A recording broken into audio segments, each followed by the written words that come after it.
Good afternoon, everyone. This is still the conference committee on S.127, and it is still the 28th all day. So thank That you. we can agree on. Yes. Excellent. One. Good night, anyway. I think we can agree on that.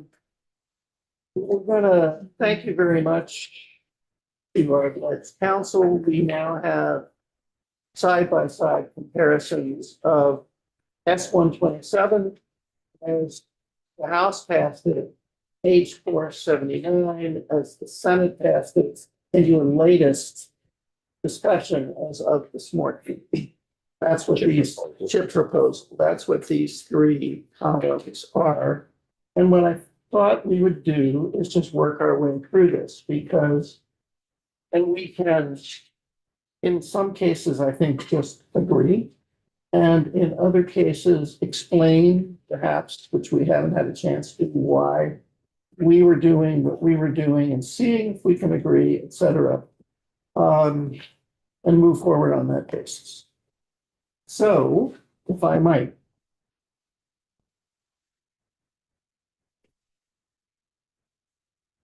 Page 1.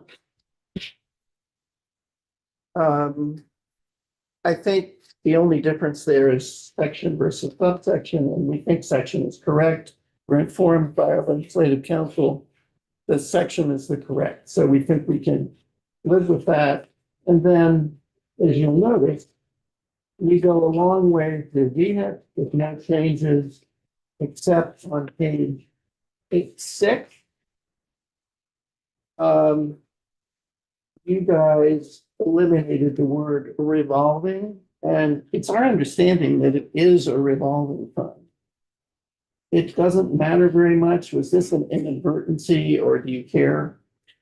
I can't remember. I feel like the agent asked us to remove revolvings. I mean, I don't know who asked us to remove revolving. I do not remember that. Can we ask the commissioner? Sure, yeah. I don't know if Pam has a better answer. I don't know that it's a revolving fund. It operates similar. Yeah, The funds would come back and we. Quickly for the record, Cameron Wood, Office of Legislative Counsel. I believe it was primarily Senator Weeks who pointed this out, that it's not a revolving fund in the typical sense because the funds are forgivable loans or grants. It's not intended to come back to the department, but it can conceivably come back to them. Omit the word. Yeah, less words. better. Okay. okay.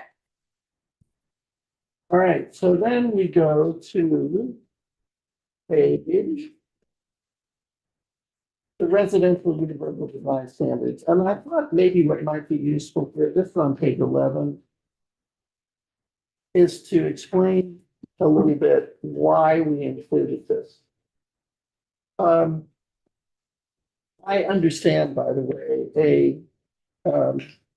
a lack of, shall we say, affection for committees. One member of our committee is not so keen on task forces. Yes. Some of us feel that they advance the ball. Right. We Let me, have disagreement on it. It's I'll tell okay. you It's not our- where this comes from. I have a high bar. Yeah, I know. Well, that's probably should. not We all bad. should. Yeah, right. Yeah. I've been through one already. Anyway, this actually is extremely narrowly conceived. It was requested by VHFA. And the reason is, it was requested by the agencies. The reason is that at several points in state statute, there are terms that people, they don't understand the terms and they want to achieve some consensus on what they mean. Particularly, for example, in VHIP, it refers to visitability, and nobody knows exactly what they mean. And so what we did is we put on the passports those people who, from the general contractors all the way to all the agencies, and said, just make up your mind what these words mean. And that is their narrow chart. Just that and only that. It's called universal design. It's a bunch of legs have the word universal design in them. What the hell does this mean? There's no agreement. And so this was just designed to do that. We think it's good and it's been funded in the budget. So we would like to include it. And if you'd like to talk about it, but that's our reasoning there. Right. Okay, Do then, we have a little symbol for, we'll think about it? yeah, sure, okay. Mr. Chair, real quick, page 10, there was one difference in the infrastructure sustainability Oh, fund there. right. Yep. Oh, yes. The relative need. and Yeah, I'll tell capacity. you where that came from. There was in here in a previous draft, a reference to an algorithm, to a list produced by ACCD, which pursuant to an algorithm, a Mhm. formula, ranked all the towns in the state allegedly by their ability to handle applying for federal money. And we took testimony and what we ended up being. Is this Doug There's- Farnham and John? Yeah. Is it, there's two, there's MTAP and there's the rural. The rural index, it's the. Vermont Community Index. Vermont Community Index, Index. right. We- Is that the we found rural that index? We found That's that we MTAP. were unimpressed by, number one, we didn't know whether it would still be used. It depended. We weren't sure. And in addition, we were unimpressed by the results. A number of us had communities that are incredibly capable and ranked incapable right. and vice versa. So the suggestion was, hey, just, that's the purpose, the relative need and capacity of the community, and that's all. And that's why we put it. So we, I mean, we had a big discussion about this. We had Doug Farnham in. This is last year. Well, it's also, it was this We year. talked. Last year. we talked about What we discussed this year was that this index is still in existence and it is being used. And so we should keep it above the radar. So we know in what ways it's being used and so that Doug and others can improve the algorithm. If they had forgotten all about it too, we were willing to do that. I just don't want to lose track of this index that people are using to make Right, decisions. well, we actually put this, we thought about eliminating, just Mhm. eliminating it. And we put 6 in to do exactly that. It summarizes what it's for. If the land bank, if the bond bank wants to use the community index, they're Mhm. free to do. But is this it. MTAP or the rural index that we are all, It's, trying? I'm not clear. I'm not sure. But I can't think remember this the name. edition gets at what we're trying to do. Okay, so are you guys okay with that? kind of, but I just, Okay, I'd like I'm to okay better with understand. Actually, you know what? We're going through, but Let's, in the end, the rule is ultimately nothing decided collectively. we're putting a question mark by it, but it looks good. Yeah. Okay, Chair, in all fairness, in 127 as you passed it, not in 479, it says the ranking of the community on the Vermont Department of Finance and Management Vermont Community Index. yeah, it was the Right. community index. Okay, so that language was not in 479. So if you want to insert that, then we'd have to put it in 127. Okay, so we think we were I said it, we were really unimpressed by the results of that, which often happens with Yeah. formulas. We were, one of my pitches was that the digital infrastructure committees take over this kind of data assessment and algorithm. So I asked them to take a look at all of the indices that are being used and why and where. So, I mean, I Yes, we, can live with whatever. We just named 3 different indices and I have no idea what they're all being used for right now. so I think we need to clarify that, but Okay. maybe not right here now. or- Right, yes, okay. Now, on page 17, Can I ask about the Universal Design Committee before we move on? please, Did you talk to fire safety? fire safety? Yeah, they're named on this and they Yes. have these Yes. standards Yes. and they asked, That's why we put them on, yes. And oh, no, they don't want this. to No, I exist. don't think that's true. Yeah. I've put Elizabeth and Mike in touch with each other. And they, I believe, had a discussion. Well, that was back because and Mike forth. said, I don't. want He, this." he didn't say that to me. He, and Elizabeth Burrows, who's a big advocate for this, and Mike, I put in touch, so I don't think that's up to date. Here's the latest. Mike DeRocher is saying, I reached out to Representative Burrows and provided her with a lot of information pertaining to how much the Division of Fire Safety does in this arena, including chairing the accessibility board and promulgating ADA rules. I sent her our rules and some requirements we require during construction of all residential occupancies, but have not heard back from her. I hope we can connect with her to better understand. That's why I think he was put on. This is him this month saying, we do this. Yeah, well, he's familiar with these issues. Yes. I'm a no on this one. I think let's double check with Mike today and see where I think everyone needs to hear from fire safety before deciding that. Well, if they really don't want to be on it, they could be taken off. But they are responsible for Yeah, but the this. question is, who is defining these terms? And VHFA says they're not defined and they want a consensus. Okay, but fire safety is responsible for life safety code. Right, So they're. You but need to listen. visibility, well, we'd have to find out whether they deal with universal. Visibility was something Visibility. we had to get more information. I don't think you were on the committee at the time. This was last year. There is an existing definition for that. And VHCB has the expertise on it. Do I think we should have a visitability standard for state-funded buildings? Not necessarily, Well, but it's in VIA.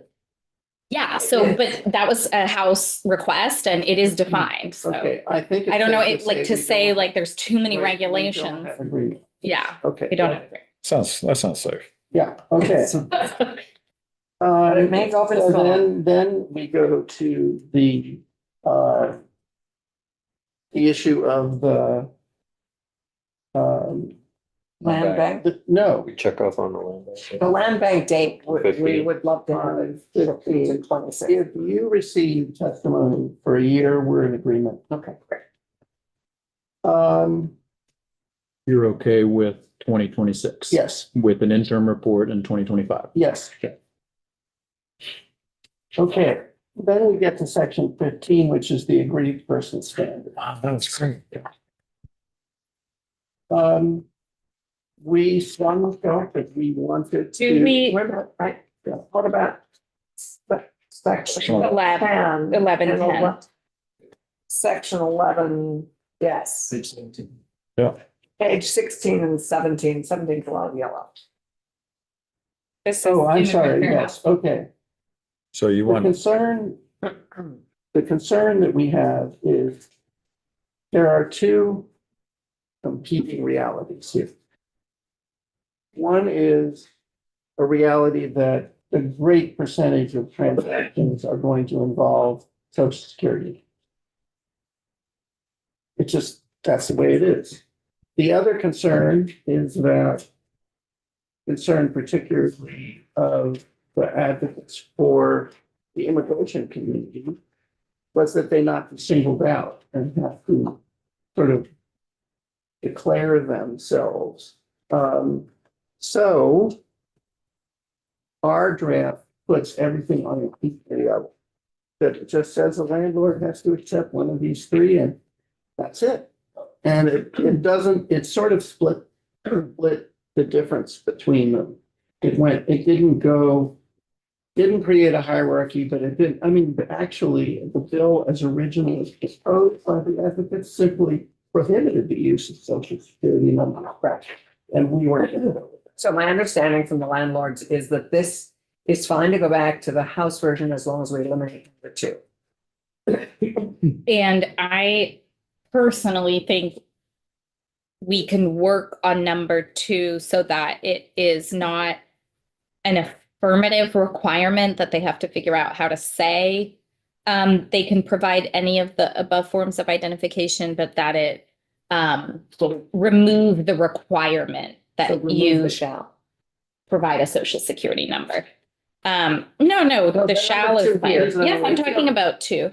So Okay, the wording of this is So as, make it less mandatory. yes. yeah, basically say you May. can't require a social No, security but number. this Mhm. two.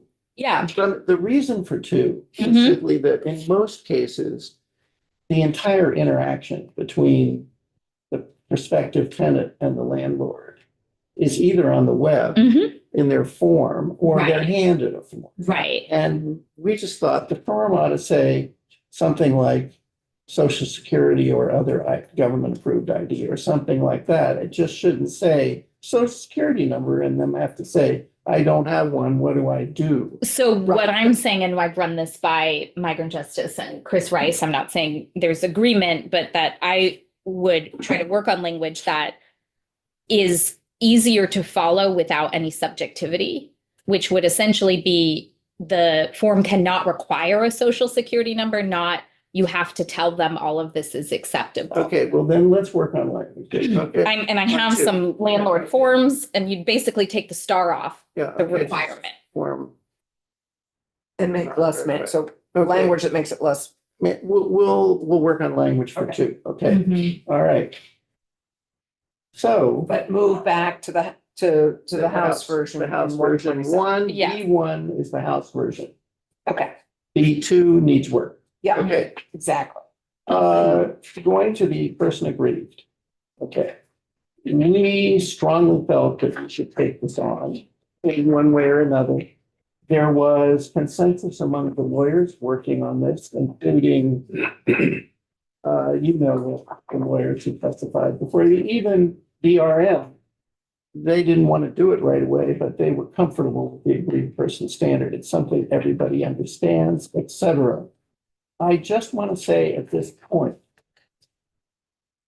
I am aware of the objections of certain members of the housing community that by not putting a geographic limitation on this, we might be creating a problem. Okay, I am aware of that. And I am aware of what you passed out of your Our committee, but committee. not out of the Senate. Right, and I think it's intriguing and interesting. And I do want to talk to you about it. Okay, so that's something, I'm just going to put a placeholder there, okay? But we feel strongly, I think, given the earth, really two reasons. We think number one, the land, this is how you get in the door. It's not what happens when you're in the door. We think what happens when it's in the door is where the real gains are yet to be realized. And the Land Use Review Board, I really hope, actually comes out with recommendations rather than a report that simply gives us all everybody's point of view on this. And I think their plate's going to be full, which is why we thought we'd take on standing, which is what this is. And they testified before us that they didn't see it compromising them in any way. So I'm going to just say I am. So you're open to interested this. in the language we passed out. I am of interested in Senate Economic discussing. Development. I am interested in discussing it. Okay. Okay. I think at this point, we have really reached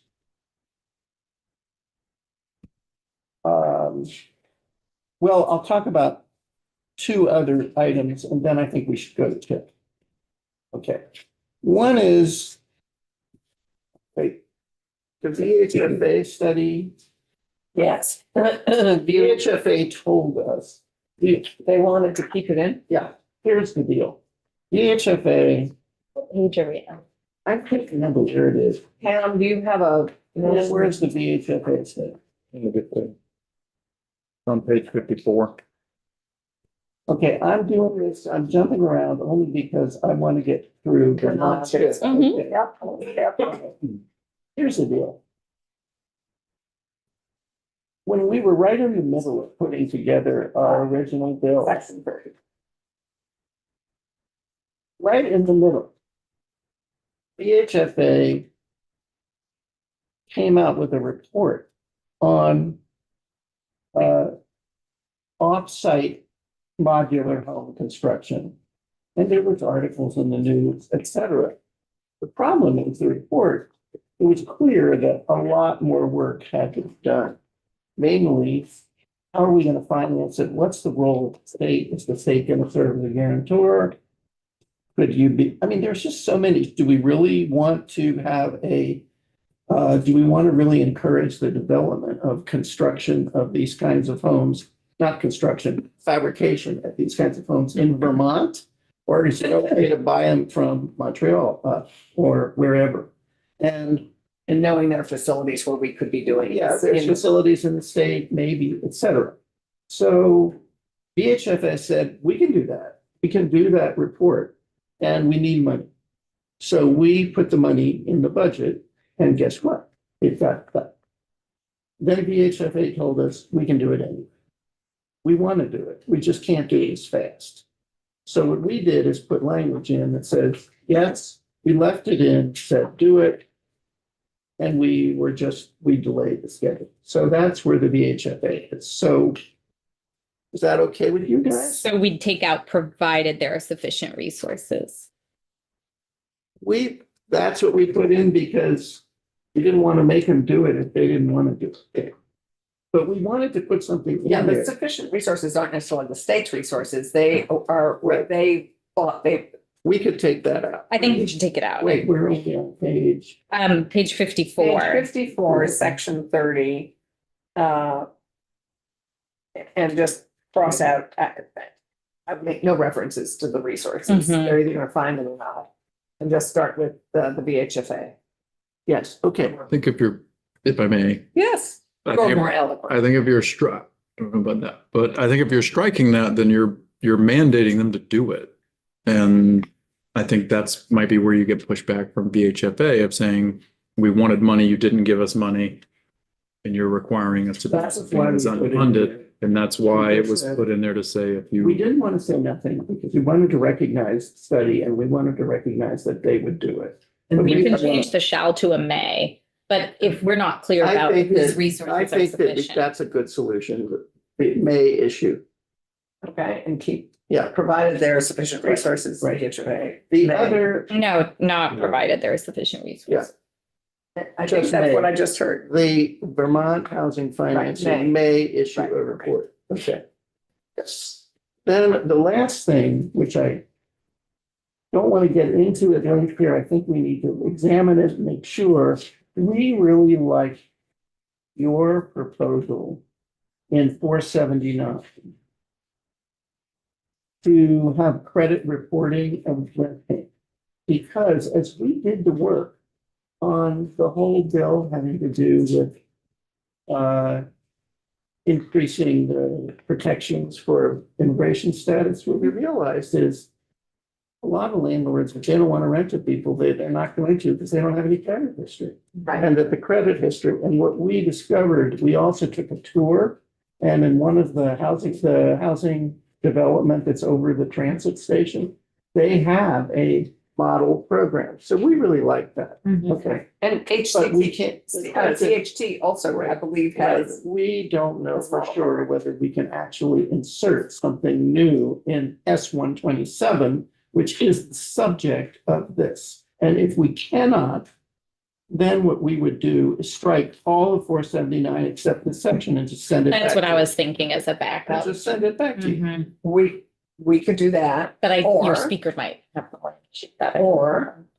Or we could keep it in. The only challenge, according to our secretary, is that if it's questioned on the floor, it jeopardizes the entire. I know, that's the Right. problem. In So, either body. yeah, so. Either body. Either body. So we'll work that out. Okay, but we just want to signal we like it. Okay. Thank you. We haven't- We love it. So We it's haven't, good.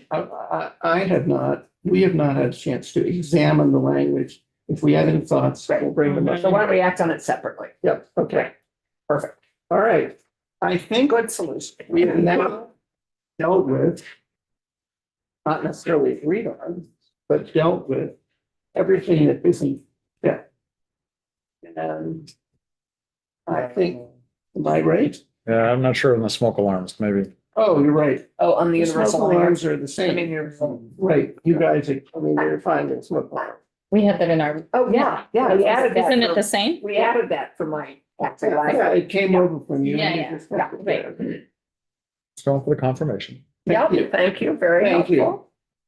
Details. I don't know, Chris, are you with us? I can't believe that you are having to absorb all of this from scratch. No, that's totally fine. I'm in real estate, so I appreciate the smoke alarms when I guess it's part of closing, and having other smoke alarms is fantastic. This is allegedly more up to date. I think we can have a requirement that they are fires. No, I hear Did you. you say that they are wired? that they aren't wired. I'm talking about having a fire department because in the middle of. Yes, all of them. They all go. Yeah. Okay. It's terrifying. Yeah. Okay, so. Saves lives. We are now. Yeah, we need that. We are On page 23. Okay. Did you want to talk about the surface water discharges? Do you want us to bring in Senator Watson? Let's do that later. Okay, Yes, but let's, I did, that's out there. yeah, it's out there. Okay, It's section. What section is it? It's the one right before it. 20 Page 22. Yeah. It was not in Yeah, either 127. it was not in 127, so we would have to deal with it the same way we deal with your credit reporting bill piece. We would have to deal with it, same. Mhm. Okay. Anything else I've forgotten? No, I don't. You know, unless you forgot. So we, You're good with, you got all the, I have the things that you've agreed to, except, there was a lot there to continue to work on. So Yeah. happy to do so at your direction. Cameron, did you draft the immigrant fair housing piece on that? Yes, ma'am. Okay, Yes, so we did. we'll talk about it. okay, all right. so we'll deal with section 23A separately. Where it just, It'll be H the 479. It'll be either an H47, that's the least risky way to do it. I absolutely, Okay. All right. So we're on section 23, and at this point, I am going to yield the floor to my compatriots. No, so we know that you have a much different construct with affordable housing in here. So we're not necessarily in agreement with that yet, but we understand why 15, what 15%? You said it complies with a lot of Most inclusion. municipalities, inclusionary zoning provisions are at 15%. So can you give us an example of which municipalities? Burlington is I thought it was 20. Burlington's 15, Winooski's 15. Can we ask VLCT? the LCT is right behind you. Burlington's, sorry, for the record, Yes, it's- Samantha, yeah, for the record, Samantha Sheehan with the LCP. It depends on the number of houses. Mm-hmm. So It it's, starts at 15 and then the requirement goes up the larger the overall housing project. Okay, that's why Hula is 20. 'cause Yes, it's huge. correct, Right. right, All correct. right. And many communities are contemplating inclusionary zoning, but we're talking about very big municipalities that even have a 15% requirement, starting at 20 for all of our small towns seems, that's why would we start there, I guess, is my question to you. I'm sorry, starting at what? Why would we start 20%. at 20? For our smaller towns. We had a lot of discussion about number of units. In a 10-unit development, does that mean 2 of the 10 units? Should there be 5? And so we try to get away from a specific number. We Right. also referred to a couple of inclusionary that was 20%, but we didn't do an exhaustive study of the number of towns that have inclusionary zoning. So we would posit as, being on the housing committee, that we're generally seeing municipalities come in at 15. And so it would be a departure to ask them to do more, especially considering that usually below a certain number of units, the requirement downgrades. So I don't know that we should start at a higher threshold than we've tested in the housing. That's your rationale. We understand your Yes, rationale now. I'll take that and we'll go with it. During this period, the annual increase in rent, you mentioned that you had a question about that, whether or not to keep including it. I've talked to John Gray, who's very busy. Yeah. Triple booked. And it's reflected later on. But it probably needs to be aligned that he tried to include this, that VEPSI would look at the cost especially if the HFA is a non-voting member on their board, That's and how align they it do with the rental non-revolving fund.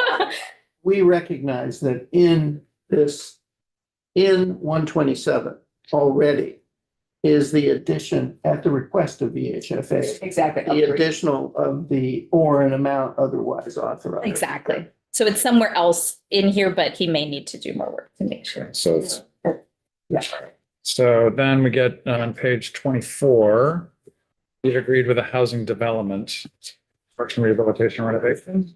You okay with that? Mhm. Then the improvements, we did have an opportunity to meet with Director Hartleben. even, Laban. So sorry. Sorry. Laban. In between last meeting with you and last meeting here. So we discussed what's in TIF, what's not in TIF.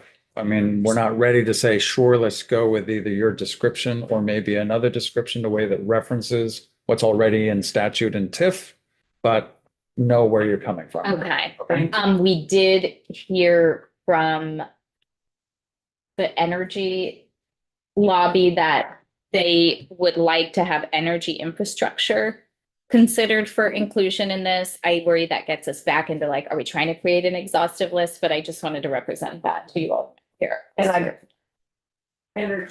energy is included. Utilities and things are included in the TIF line. Yes, utilities are included. One of the yes, No, just I can't remember. Anyway, so you know. We, in the end, included telecom, but we didn't include energy. The reason we didn't include energy is because it's a complicated area with many sources of financing, some of which, particularly ratepayers pay for, and the utilities have access to capital, which is cheaper probably than TIF capital. And so we didn't want to duplicate. We didn't want to see a duplication. We just saw it as really complicated. And so we just said, we're staying out of it.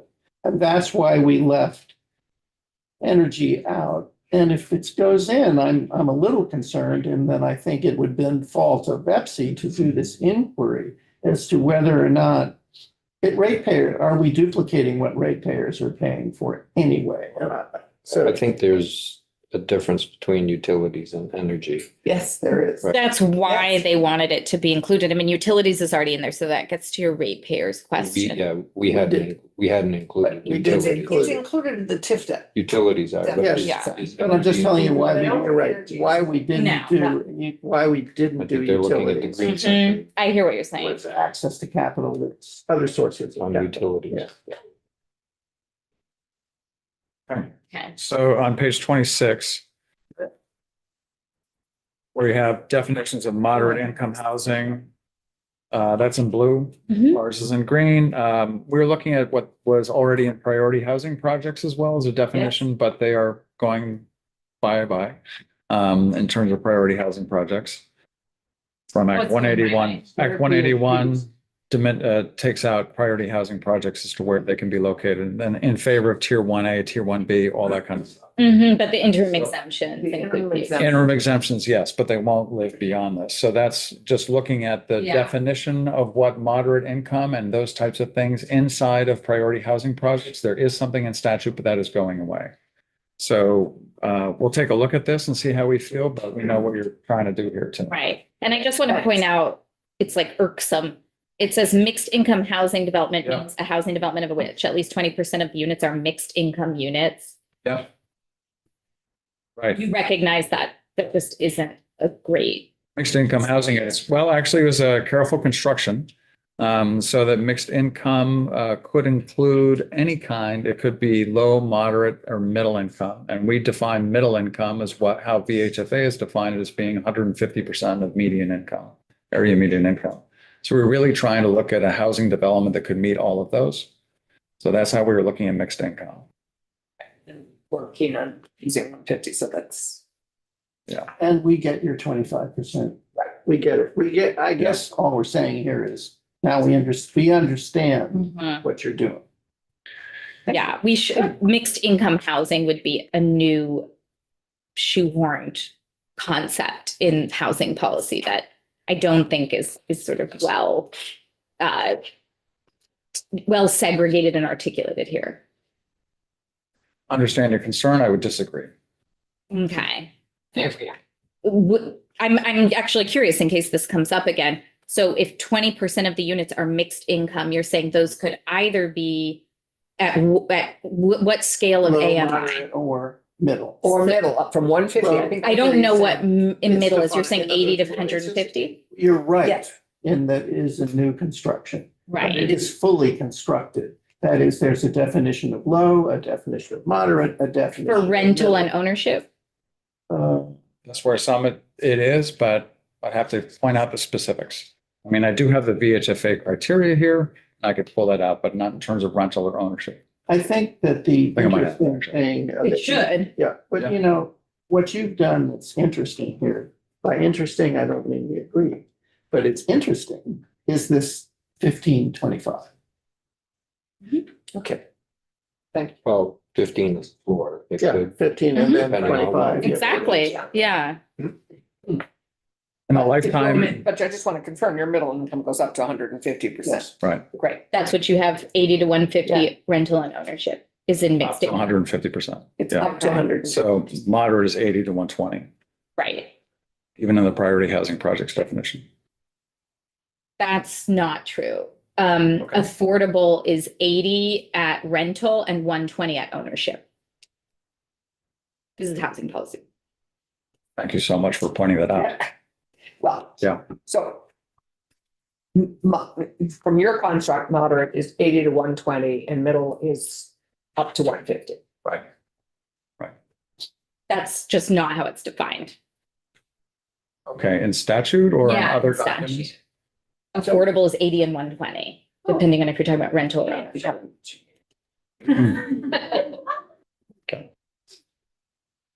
So we could look at that in statute. And, well, we understand what you're doing here. We wanted you to understand what we were doing. In certain Yeah, no, ways, that's they're helpful. similar, in other ways, they're not. Okay. New concept. Yeah. Fully constructed new concept from their point of view. And the lifetime education property tax increment retention was really for over the life of a project, 20 years, how much tax increment would be retained by an aggregate of the projects approved in that year. That makes sense? Okay, so No. Yeah, actually, you know what? We should pause, take a minute. Yeah. And just so you know, we understand there's maybe disputes between us or not. But it's good you should understand it. Yeah. Take Yeah. a crack at Understood it. this. So what we were looking at is each application for CHIP would then have to calculate as to what would the lifetime increment retained by that project be. And so you could do that by calculating it out. And actually, JFO helped us by creating a spreadsheet as to how much would be retained in any one year. Our goal was to, as you know, to limit the exposure to the ed fund of about a penny on the tax roll or $14 million in a year. The question was to work backwards. What does that mean and how many projects could be approved? And to make it easier to administer, we were talking about how can VEPSI work, not just from that $14 million a year, but from an amount that is in the No, estimated. Wasn't the 14 million? Yeah. So we The were, 1 penny. How yes, does that relate to the 40 million? I'm getting to that. Okay, I need like a diagram or something. Yeah, yeah. And Really? we worked it out in committee a Okay. number of times with a whiteboard. So, Okay. and have the spreadsheets from JFO for it. Mhm. So we were trying to limit the exposure to the ed fund of total CHIP projects of no more than $14 million a year. And for reference, TIF projects right now have foregone revenue of $6.5 to $7 million. Can I ask a question? Yes. Why did On the you use e-board. 14 million instead of 1 penny on the property tax, knowing that that is a range versus 14 million is a static number and you're talking about 20 years later? Right. So we were trying to come up with what right now we thought was a reasonable amount in terms of limiting the exposure to the ed fund. But So you we didn't worked contemplate backwards. the 1 penny, That's how we got to the 14 million. but it's 1 penny this year. Did you contemplate 1 penny as an alternative To to 14 million? Yes, but The reason why we came up with a 40 million in terms of administering how projects could be approved in any one year. So in order to get what that total exposure would be in any one year, 14 million, it doesn't happen year one. It doesn't happen year two or year three in terms of that total exposure. Where does 40 million come in? That's what I'm That's getting where to. it comes in. So So you're saying it's 14 million a year is all that's allowed, or? Just listen to me. please, And Wait a minute. currently, I'm pretending to be clerk of, Moncton, like trying to understand what this means at all. so not sure if I have the spreadsheet. Okay, so it's posted on our website and trying to calculate the amount of increment that could be retained over the life of the project. And we were looking at if we limited the exposure to the ed fund of about $14 million in any one calendar year, it would be about, I think it's year 20, that the accumulated exposure to the ed fund would be equal to that. So you work backwards and figure out, well, what is, Pause there. Where are we working backwards from? From 20 years. from Oh, 14 20 million. years out, 40 million a year over 20 years. All right. So you start with $14 million in total exposure, and that is equal to the total tax increment that is retained in 1 year, In 1 year. right? Okay. So to get to that, you got to do algebra. So what is that equal to and the amount of projects can be approved in any 1 year? Which is administrative. That's what we were struggling. Why We can't you wanted to just come talk up about with- projects approved per year? Why go through this? That is Why what we not ended keep it up with. Simple. We ended up with $40 million in total increment to be retained over that length of time. But you're assuming Projects. 1 penny on the property tax for 20 years is $14 million. That I totally lost me there. Just because the one That penny doesn't, we changes. know, it changes $2 million Because almost it's every changed in year. our lifetime. That, I think that's what. Quite a bit. It was 10 million, I think, last, when I was on finance and we were looking at early childhood education. We live by these numbers, so $14 million is not gonna buy you a penny on the property tax in 20 years. So you're, That's true. We're not saying that it will. Okay. We're saying that we were equating it to what a penny on the tax roll is this year, right. right? And so we're not saying that we want to increase that every year. We're not trying to do that. But I guess one of my questions is, as we're trying to look at a program that would be simpler and easier to deal with, why are we going, instead of just talking about the number of projects that could be done a year, why go to this There length? is an answer to that. Because we're trying to limit the total exposure to the ed fund.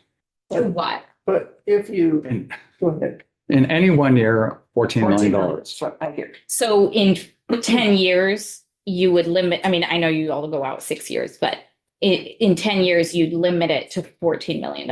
A year. Per year in tax increments. So I really need the spreadsheet. So the. Yeah. Integration. And it. One Yeah, can you of the put it on the screen? problems, while he's And looking for the spreadsheet, one of the problems we're dealing with is that a penny, it's not administratable. You had to come up with something that Betsy could do and work with. Did you have to come up with something? I think Anna Grace is, oh my God. This is JFO or Yes. this is Betsy? Okay, let me put my glasses on. Is JFO, Patrick Well, is here. Prejudice, but. Well, Patrick's here and we love Patrick, but I don't know what I'm looking at. So tell us what we're looking at. Okay. This is an older version. It's the wrong thing, okay? So I emailed it. here. This is the right. So we're actually trying to make it more easily administered. By coming up with $40 million in any 1 year for tax increment projects. You set the program to sunset in 2031, which is when your spreadsheet starts. So, These are the lifetime of the projects, not just, and about how long it takes. Remember, there's also in the bill 4 years in order to pay interest expense. Okay, So by the time a project's actually online okay. and you're retaining increment, we're building that into the whole spreadsheet. So you are stopping any increment retention at 2031? Or you're stopping any new projects being given a lifetime of retention? that's what's being stopped at 31. Yes, but so you will see across here, there are 6 years essentially of projects that could be approved. 6 years, they're called tranches. It happens, Charlie. It just takes so long. I mean, it's just, you're not gonna get projects approved. Can JFO answer my question? Can I get? And Jeff, So back to the response, could you just, ask the I'm, question? yes, I'm trying to square up what I'm seeing, so we have 2026 approvals through 2031 approvals. What this is saying is that you have 6 years to allocate the increment in the single year. And then I'm not sure why I'm saying 66 million. I'm not sure why this all adds up to. so while she, looking at that, I'm just curious. I need to understand what we're looking at. If this is designed to be simpler to administer, how did VEPSI respond to this in terms of their engagement and input on this, making it simpler for them? Does it make it sim, I mean, I'm just curious if you work with VEPSI to, in fact, make something simpler for them. I don't think VEPSI ever endorsed this concept. Did you want this or did you want the but for? I guess, because I don't see how both. Before we get to whether, we know, we understand that trade-off. Right. I want to answer your earlier question. Yeah. I mean, projects question versus Okay, that. first of all, we felt the 40 million was very easy to administer because VEPSI will know for every project that comes in the door, how much increment is, used to pay off bonds for its lifetime. And when they add them up and they get to 40 million, they reach the cap. And currently, worst case scenario is 6 or 7 a year. Is that right? Well, it depends on how long this thing, under our construct, it's through 2031. Can I ask another question about this? Just let me finish one thing. You asked earlier, 68. why not just the number of units? The Or number of projects. projects or whatever. Right. And the problem is projects are different. Each one has a different number, a different amount of dollars spent on infrastructure per unit. It varies. But, for example, the administration's economist came up with about 1,000 units per year. That the $40 million on average would be good for about 1,000 units per year, which is 5,000, which is, no, it was car. And it is real, we thought, and we've seen numbers as low as 2,000 and as high as 7,500. It just depends on how much infrastructure spent for infrastructure. But we felt like, wow, we should be so lucky that this cap was not, This cap was not limiting. was not that limiting, and it protected the ed fund. It fulfilled that purpose. Before I even get to all of your questions, I know you're saying you're not sure. But this isn't even calculated at the retention levels in your program, Is this 60%? but not 80%? It is not. Where's the 80% go? We only calculated it once at 60% as an illustration of how the tax increment would work. And that produced about somewhere like 1,000 units a year. And like I said, we just felt like that's okay. So 14 million. It comes up to 40, And which turns into, depending on that, it could be, if they're really expensive infrastructure projects, it could be 2,000. If they're not, it could be 7,500. There was one example of a project that spent $45,000 a unit. And if you used $45,000 a unit, you're talking about 7,500 units. Yes. Over the 5-year life. And we talked about the cost of, remediating a brownfield, significantly higher cost than somebody doing a greenfield development. So it's really almost impossible to calculate how many housing starts could be created by it, but you can give it your best shot. So this was, if we, again, working backwards from the 14 million a year, if we go back, it equates to, for retention being withheld, about $145 to $240 million in investment that would be taxed at the non-homestead tax rate of 1.39. That retained at 70% of that, or 60%, 60%, then that equates to that amount over You- that lifetime. You do realize did Jeff Carr tell you out to 2056 that the increment I just heard would that. garner you No, no. 1,000 units a year? Because the cost of housing has increased, I think, like 400% in the last It's 6 not the to cost 10 of years. housing, it's the cost of infrastructure, which is also going. Yeah, It's all going. it's all Right, going yeah, up. And labor's going up. And I don't know how you've arrived at these numbers. And I know it's JFO and we can sit with JFO, but I truly don't know how you say you're getting 1,000 units a year for the next 20 years from No, this. we didn't. It's a What are you thousand- saying? The question. 1,000 total? What I understood is just simply, as Charlie said, it is very difficult to make any firm calculation of the number of units you'll get out of 40 million bucks a year. That's why we because- don't use these kinds of numbers for Well, 20. but we didn't want to be silent on a subject which everyone asks, what she asked. So we gave some examples. One example is at $45,000 a unit, it's 7,500 units. Another is, my understanding is the administration asked Jeff Carr for an estimate, and the estimate that we've heard is 1,000 a year. So it's that order of magnitude. What- Whether that's correct. The 14 million would. The administration is in the room and I don't think they agree with your assessment of what Jeff Carr's figures were arriving Can I, at. Alex Farrell, Commissioner of the Department of Housing.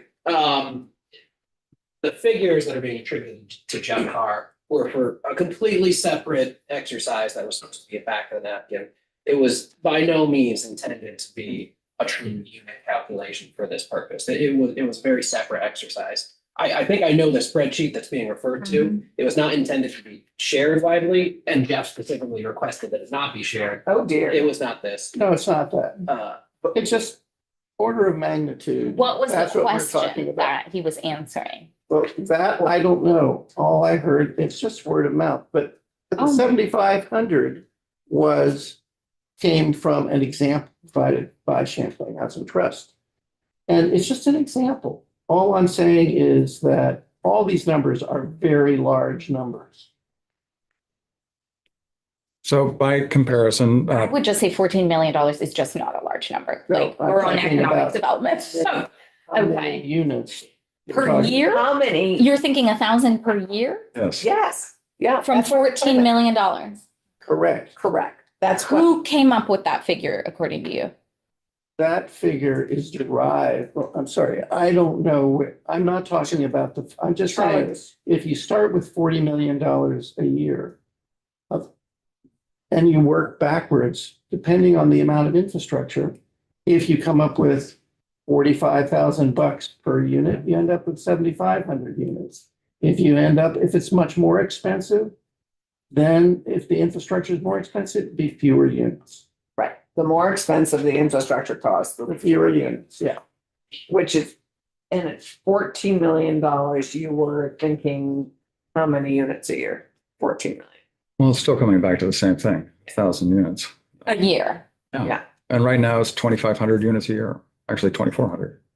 What's Being 2,400? constructed. That's how many housing units are being constructed right now For this year, in Vermont. right? 2023, 2022, 2021. The peak was in 1988 Right. at 4,800 units. So we haven't been building housing. So this Since the adds mid-80s. another financing tool, obviously, for the construction of infrastructure to support housing. So is it meaningful is the question.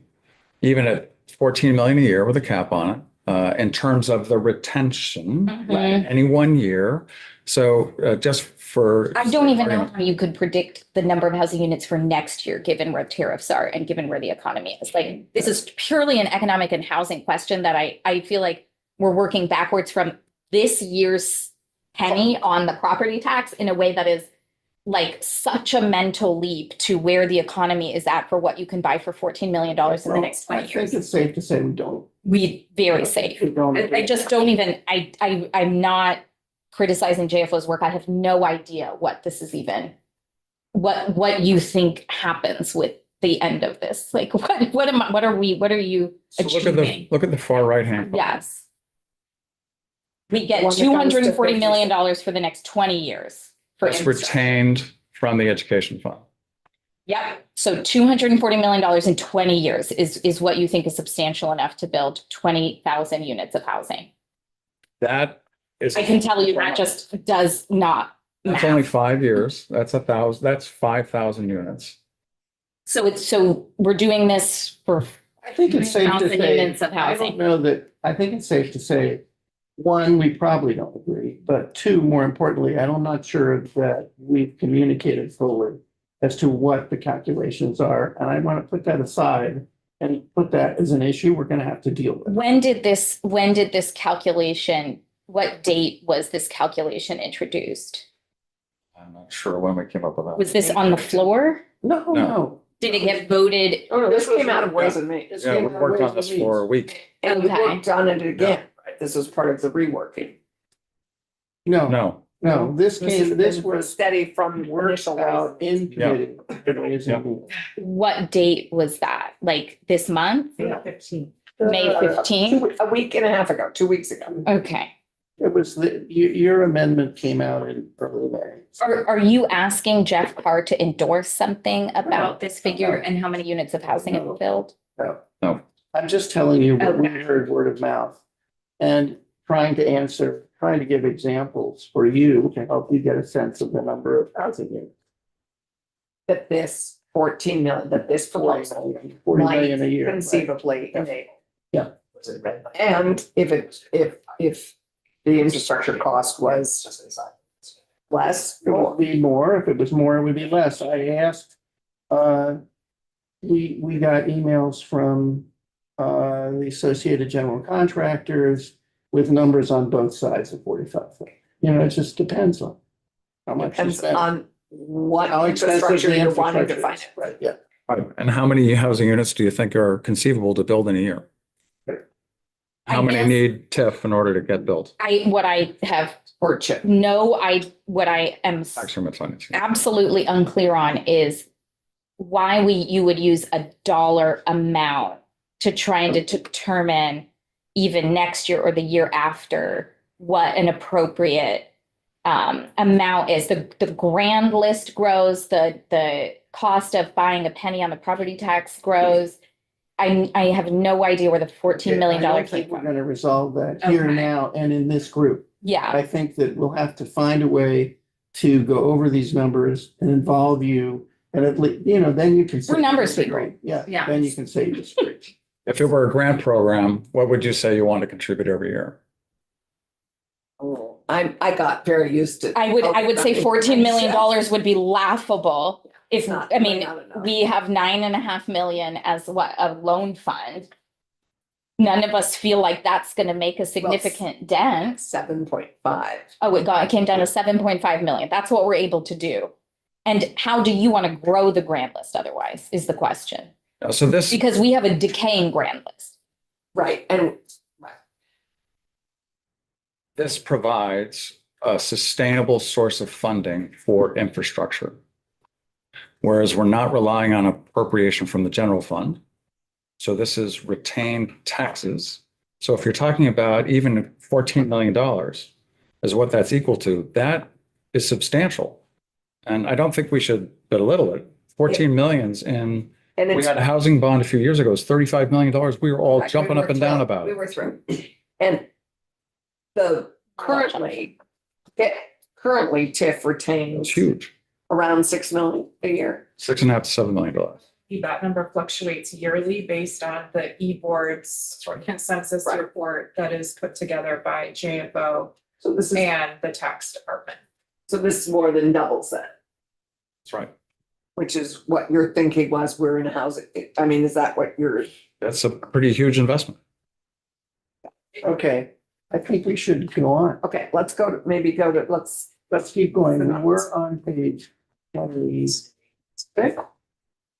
Now we're on, no, where are we? Yeah. Where's the philosophy? We were on 26. And now the next difference is on page 28. Can I just ask though, I'm stuck. Because Chris also had it. Because did your committees endorse $14 million a year as substantial? What we did, we approved, what happened is we approved the Ways and Means amendment by straw poll as amended. Which was further So you had a conversation about $14 million a year. We- I mean, how much, do you know how much we spend on TIF a year? $6.5 to $7 million. Yeah. Yeah, Okay, foregone revenue. foregone revenue. That's how it's measured. That's the increment retention. Right. Okay. 6.5 to, What percent is that at? what do you mean? What percent retention? 70. Depends. They're not all the same. But just. So- Yeah, I mean, we have a TIF report from FEPSI that shows the different increment retention rates for every project that exists. Mhm. Winooski was at 98 in the last part. And their retention. So until it was stratified, and now it's 70% for all TIF districts. Before then, it was all over the map. Right. So I'd just like to put a pin in, I think we can work on a cap. I don't see the need for a cap and above 4. Agree. Also, just there are assumptions that we disagree with. Absolutely. Fundamentally, the assumption that this is lost revenue, the assumption, I mean, because or the assumption that it's a cost to the ad fund. Those are our assumptions that some of us don't share. And I view this as a long-term investment in growing our grant list and and I think hopefully at some point we all agree on that. Otherwise, we wouldn't have enabled this as a tool to use. So. Right. Because you are assuming grand list growth. That would add $160 million to the ed fund here, right? And TIF doesn't work without groundless growth, obviously. Right. And we just heard, and perhaps Jessica shared with you, the incredible statistics she got today about South Burlington. I mean, it's just that is best case scenario. But I think a lot of what we're hearing is worst case scenario. And anyway, We're aware major concern. of the differences in your proposal and our proposal. We know that in these discussions, we're gonna have to deal with it. I don't want to lose track of our need to finish this because there's a lot in here. Okay, well, then you're suggesting we Move on. that is clearly an But area for us I to think your pen placed very fun. Cute. It's well placed also. I'm sure you're right. Okay. So The purpose section is only modified slightly. You removed Are we on pilot page 28? 28, yeah, Under purpose? purpose. We had added across both rural and urban areas of all Vermont counties for intent. and they've apparently gone along with that. Yeah, so Yes. we've agreed with that part. What is the difference? The pilot. The pilot, using the word pilot, we'd like to remove the word pilot. The date to 35, which we hope will end up at a 10-year program trial. I just would prefer, I think we would prefer not to use the word Okay. pilot. It is not uncommon for any new program to have a pilot. Correct, but we also have an end date of 35. You also sunset TIF. Yes. So we can at that time evaluate both the effectiveness of TIF and CHIP and see where they intersect. I think we've You evaluated. can do that with a sunset without a pilot. Both sunsets. Right, which we Why is will it a hope we pilot? have this further discussion. I'm just assuming, am I right? That your objection to pilot is you think it will deter people or make the program Correct. less effective. right? Communities That's it. need Yeah. stability. They need predictability. They need to know that this program is going to be around until at least for 10 years for them to actually get it done. But entirely aside from the sunset, it's related to the sunset. I just want to make sure we The understand. sunset for TIF is unacceptable for the same I reasons. know, but you just don't like pilot in addition to the sunset because you think it conveys the wrong message. Okay. we I got want a pilot in a plane. it. All right. Okay. So, and any immediately contiguous parcels is next. Yes, well, there may be someday. Help us. God. We had a lot of discussions about whether or not properties or parcels outside of the development What page are site. you on now? I'm on 28 still. Oh, okay. In 1908. We're looking at contiguous. Oh, I see. Which is our language of contiguous. Mhm. Yes, we had taken that out. And the reason why, we had a lot of discussion about the contiguous parcels being swept up in the increase in retention that weren't necessarily related to the projects being developed. I don't understand. There's conceivably infrastructure that would be put in that could actually affect more than just that specific project. Could be. So. it Conceivably. could- it- Right. And hopeful, perhaps. The question is about stretching the net for tax increment retention at the time. So it is in TIF circles, so those critics of TIF have said that you are using properties that would have increased in value anyway, even without the TIF, and retaining that. Even without the infrastructure. So without the infrastructure, these projects aren't built. And without the building, we have no growth. And so Hmm. I think our thinking on this is that you enable a specific project, the infrastructure that you put in may actually, over time, enable other projects that are not, that are maybe aren't chip projects, but are made possible by the infrastructure that has been put in. So you're enabling a public good that continues to enable further development. Possibly, not always. I see a way to I hear the problem that you're trying to solve, and I think you could make the shall a may, and that's gonna be my refrain, I guess, but it shall obviously consist of the parcel or parcels on which the housing development is installed, but I don't see why we couldn't allow the municipality and VEPC in their discretion to include other parcels that they believe would be directly benefiting from the increment. I think it should be left flexible. Yes. The problem you're trying to solve is that we don't automatically know that the value of the contiguous or surrounding Right. properties will go up, but we may see a very clear line between a development and the parcel that's next to it that they can, in their discretion, include. Could be. So let's move on from that then. But that's a question. So- That's possible. Would that be something that VEPC can look at in the application to understand why they included contiguous parcels?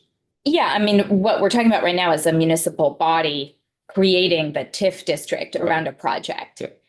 And getting to define it in a way that they think makes sense for the amount of increment that's going to be, Sure. ultimately produced. So I'm looking at VLCT, I mean, I feel like we should leave it flexible when it's extremely obvious that the neighboring parcel is going to benefit from that infrastructure And that's a good thing. significantly more than somebody across town. If you have. But I just think have you asked a question of Pepsi, as I thought I heard you ask, and Jessica's right behind us, so maybe we could have an answer. Sarah Laban, Executive Director of VEPC. So when a municipality submits their application, they have to identify their TIF district boundaries. And that TIF district boundary has to be approved by the municipality and then brought to us. So they're gonna know when they apply why they're going to be including a contiguous parcel in their CHIP district. And so, for example, if a project has a housing component, but then next to it, there might be another piece of development that might be within the district. I mean, best case scenario is that parcel gets developed and the bond gets paid off sooner because you have more increment to pay down that bond debt. Got it. And Sam can also speak to the LCT. So could it be phase two, like a phase one and a phase two? Absolutely. So you have a phase in project two. Yes, and we do that in Big TIF currently, we do phased filing. Yeah. And so with Rutland, Rutland has, I believe, 8 or 9 projects that are potential, but because this is a 20-year program and we don't know what's going to happen, they're currently coming to us with their first phased filing about their first committed project where they actually have a developer, they actually know the project they're going to be building. And then they would come to us in a few years or whenever the next project is ready to go. But the hope, at least my understanding, the intent for CHIP was that you would not have the need to have multiple phased filings over significantly long periods of time, that you would have a small development that would occur. And in your CHIP district, if you have contiguous parcels, there might be another project that could support the infrastructure to pay off the bond and revitalize and invigorate that community's housing needs and overall community planning needs. You know, I think Does that answer? in the spirit of mutual exchange of views, I would just add, and Charlie, please correct me if I'm wrong. Part of our thinking is CHIP is about a development. It's not about an area. It's about a development. And in fact, it's about a development. In fact, there is a contract that is specified between the municipality and a developer or project sponsor. So that, I'm not sure exactly, and that's a required part of all of this. It's not about an area. It's about, like TIF, it's about a project. And so our feeling was, we're not quite sure. They how all the say- contiguous parcel would function when there's no sponsor. So all of the definitions say municipality, developer, and if applicable, a third party sponsor. Yeah, well, it's either a Yeah. developer or a third-party sponsor. But the question I think which you have to think about, and then we would have to wrestle with is, what do we do with a blank contiguous parcel when there's no developer for it? There's nobody to contract with. There's no contract. There's no, am I? But there might be, Saying because right. conceivably there could be Well, phase then one it would- and phase two. Well, that is Contiguous another parcel matter. could Then be then it's a project. Pieces, Then the and project, it's part of the project. then it's part of the project. Yeah. I'm sorry. You're the Oh, chair. Sam and Josh. Mark behind you would, I think Sam, VLCT's one. Thank you. For the record, Sam Sheehan from VLCT. I hope what I'm about to say makes this simple, more simple for your considerations. The original support for the prior language involving contiguous parcels was motivated by the fact that under state law, in creating and certifying the state's education grand list, the municipality must make contiguous parcels one line on the grand list when they're owned by the same person. So if a developer has contiguous parcels, intends only to use chip increment for the infrastructure on one, likely the farthest one out, right? And then that lowers the infrastructure cost. It contributes to phase two feasibility. This is how it is done now and how it happens in existing TIFs. That's great. We think that is for the public benefit, which some of you have spoken to already. Additionally, it exists on the grand list as one parcel. Even though the boundaries, the property boundaries, there could be 4, there could be 6, there could be. And as the life of the debt, they may add site control. So that flexibility was more functional. Thank you. So I would posit a couple things. No, one is that if the other contiguous parcel is already developed, that doesn't make sense. Would you agree with that? I don't know what you're. We're still talking about contiguous parcels. Depends if it's highest and best use, I would say, for that parcel. The second question is, we just have in 454, another thing to make sure that contiguous parcels are listed separately in order to avoid inactive parcels for mapping purposes. For mapping for the district. Yeah, not just for districts, but also for CGI, or BCGI, that's the one. Vermont Center for Geographic. Yeah. Why don't we return to this when we figure out how to just make sure we're doing the right thing per what municipalities? Well, I think you're right. I think we've explored this issue as much as we can at this moment in time. Okay. And we have 40 other pages. And the reason I asked is because I want to make sure there's a backstop to an application, and that is the backstop. I would say that before I was the executive director, when the Killington district was being created, my understanding is that Killington did have to go back to the drawing board a couple of times so that Betsy could get comfortable with the TIF district boundary lines that were created. So that does happen currently, with Betsy's, With TIF. with TIF. Around page 30? I'm not sure, are we? Page 29. Bottom of 30. Read. Same, I think, Right. even though it's very hard to read. What's section 1907? Page 29. I don't think we agreed because I think this is, 1907 is the purpose section, so the change that you had in the purpose section was removing the word pilot. So it's Right. just consistent with referring back to that purpose. okay. Is that If what we you- agree on the purpose, we agree on this. Yeah, exactly. Yeah. We have to agree on Right. purpose. Right. I've got a hold on the pilot. Got it. Mhm. So we're now on page 30, is that right? And I hope we don't take lightly that you all added in the purpose that this should work for rural and urban areas. We agree on that purpose. That means a lot to the rest of us. Right. So on page 30 on the bottom, I think Right. your concern was perpetuity. And this is where we had a lot of discussions about whether or not the housing that was created would remain for primary residences.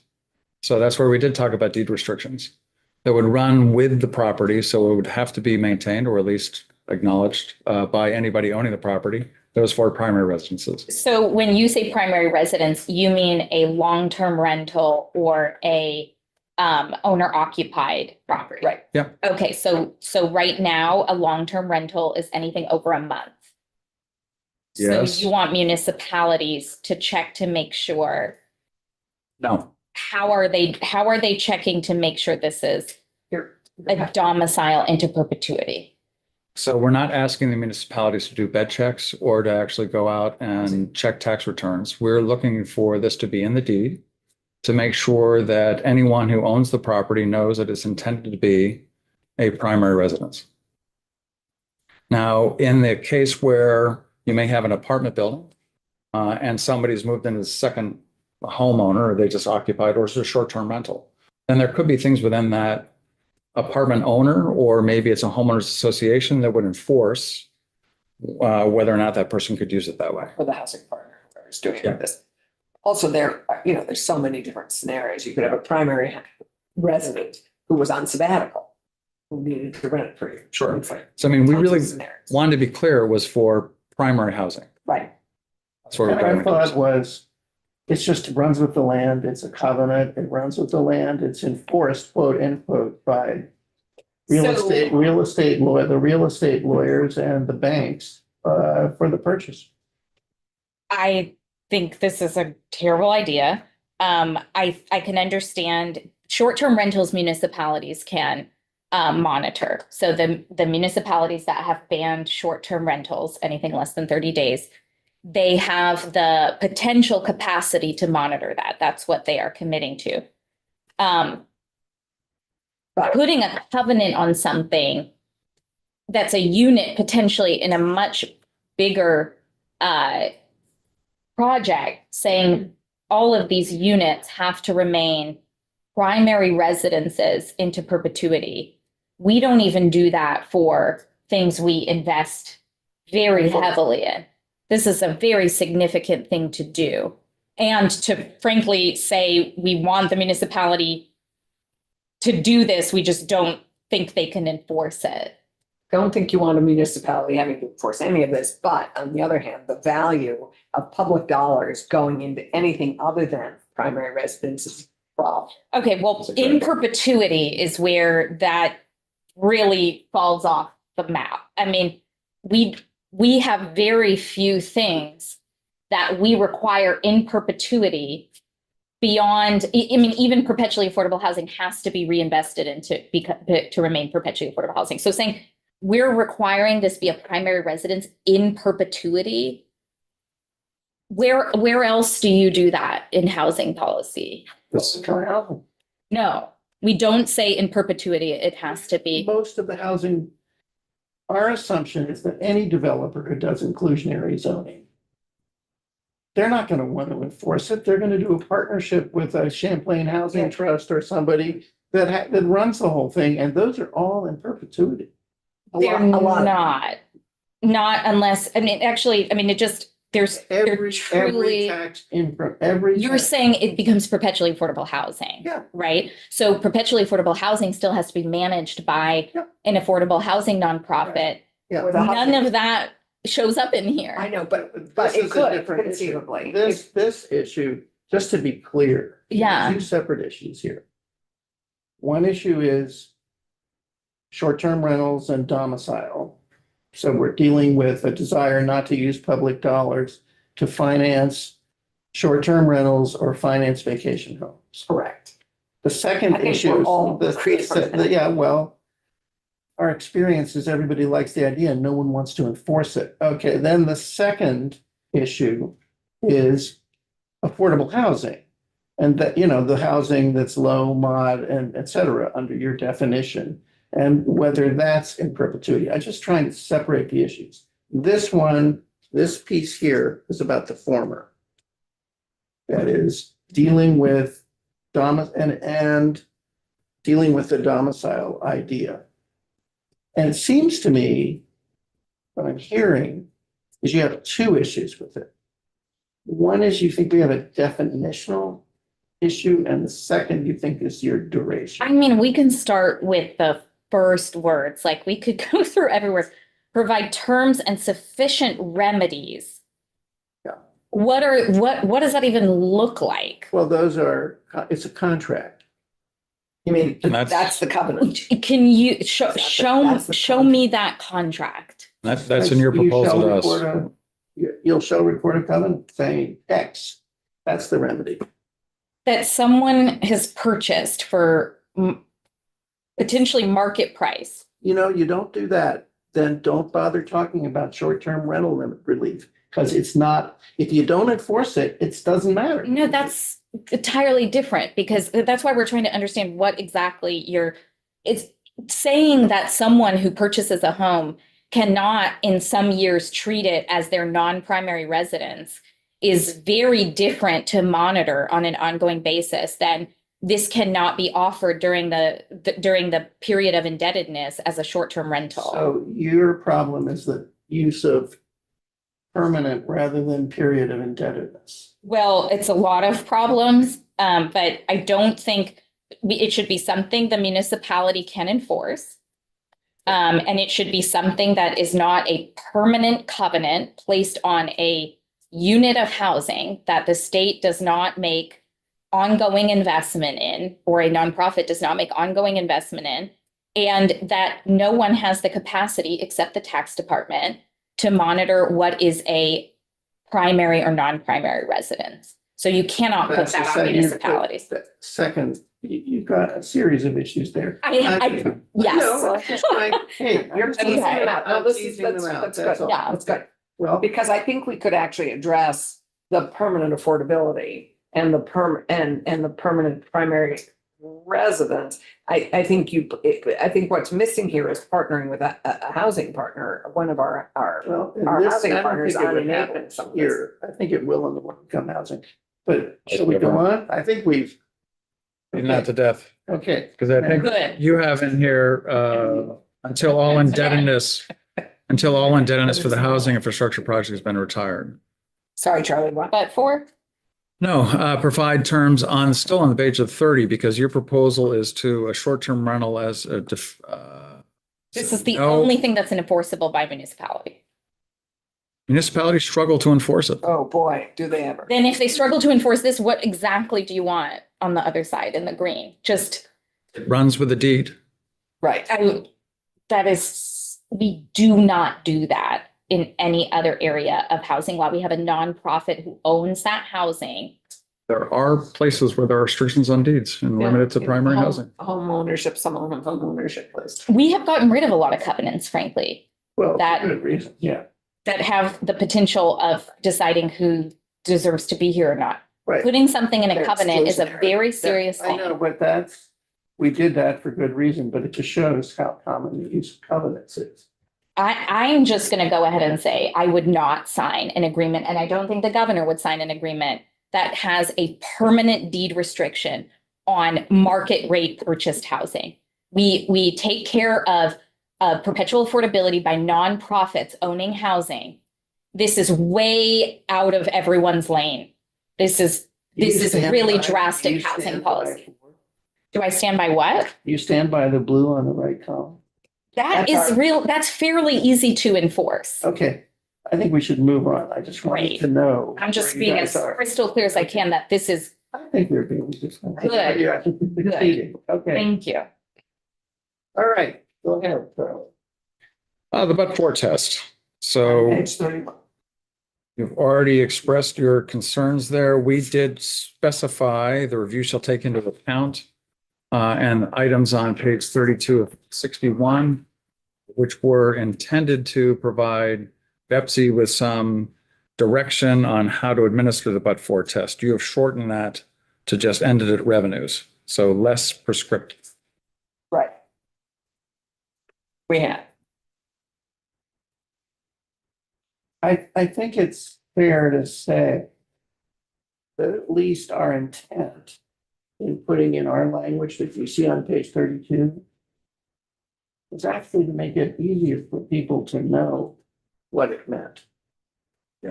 And I'm actually to try to add clarity and address the concerns that people had with the but-for test. I'm not saying we were necessarily successful, but I just want you to know that's why we did it. And that's all. So the intent was to allow more projects to be No, green it needs to lighted. be clear. To make sure they needed tax increment financing. Yeah, If you want to do something that is quantifiable, that's not what this is. then I have no idea what So, this is But trying to that's accomplish. Bepsi's job. Yeah. Bepsi's job is to review and ensure that they are the guardians. They are the Cerberus of the gates of public funding to support these infrastructure projects. If Bepsi isn't capable of discerning that, I don't know who is. They do such detailed, I think that's what you do. That's what you spend your time doing, is analyzing what's worthy and what isn't. Yeah. What meets the criteria. This project wouldn't happen.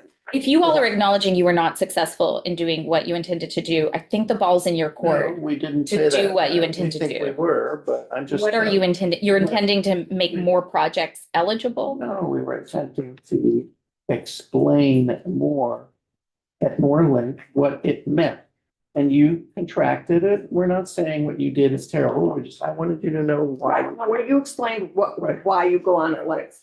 Yeah. And we're saying, I'm not sure why we have to go on at length when we have delegated Right. Yeah, we the understand authority that. of reviewing each project. No one is going to misspend money that we want to have used thoughtfully for that project, and that project wouldn't have happened without that investment. We're not challenging BEPSI's ability to administer. We were trying to more clearly articulate those things they should consider. And you have acknowledged you might not have been successful in I did doing not this. acknowledge that for a minute. No. Okay, your chair I'm did. not- Okay. I'm not, don't put words in my head.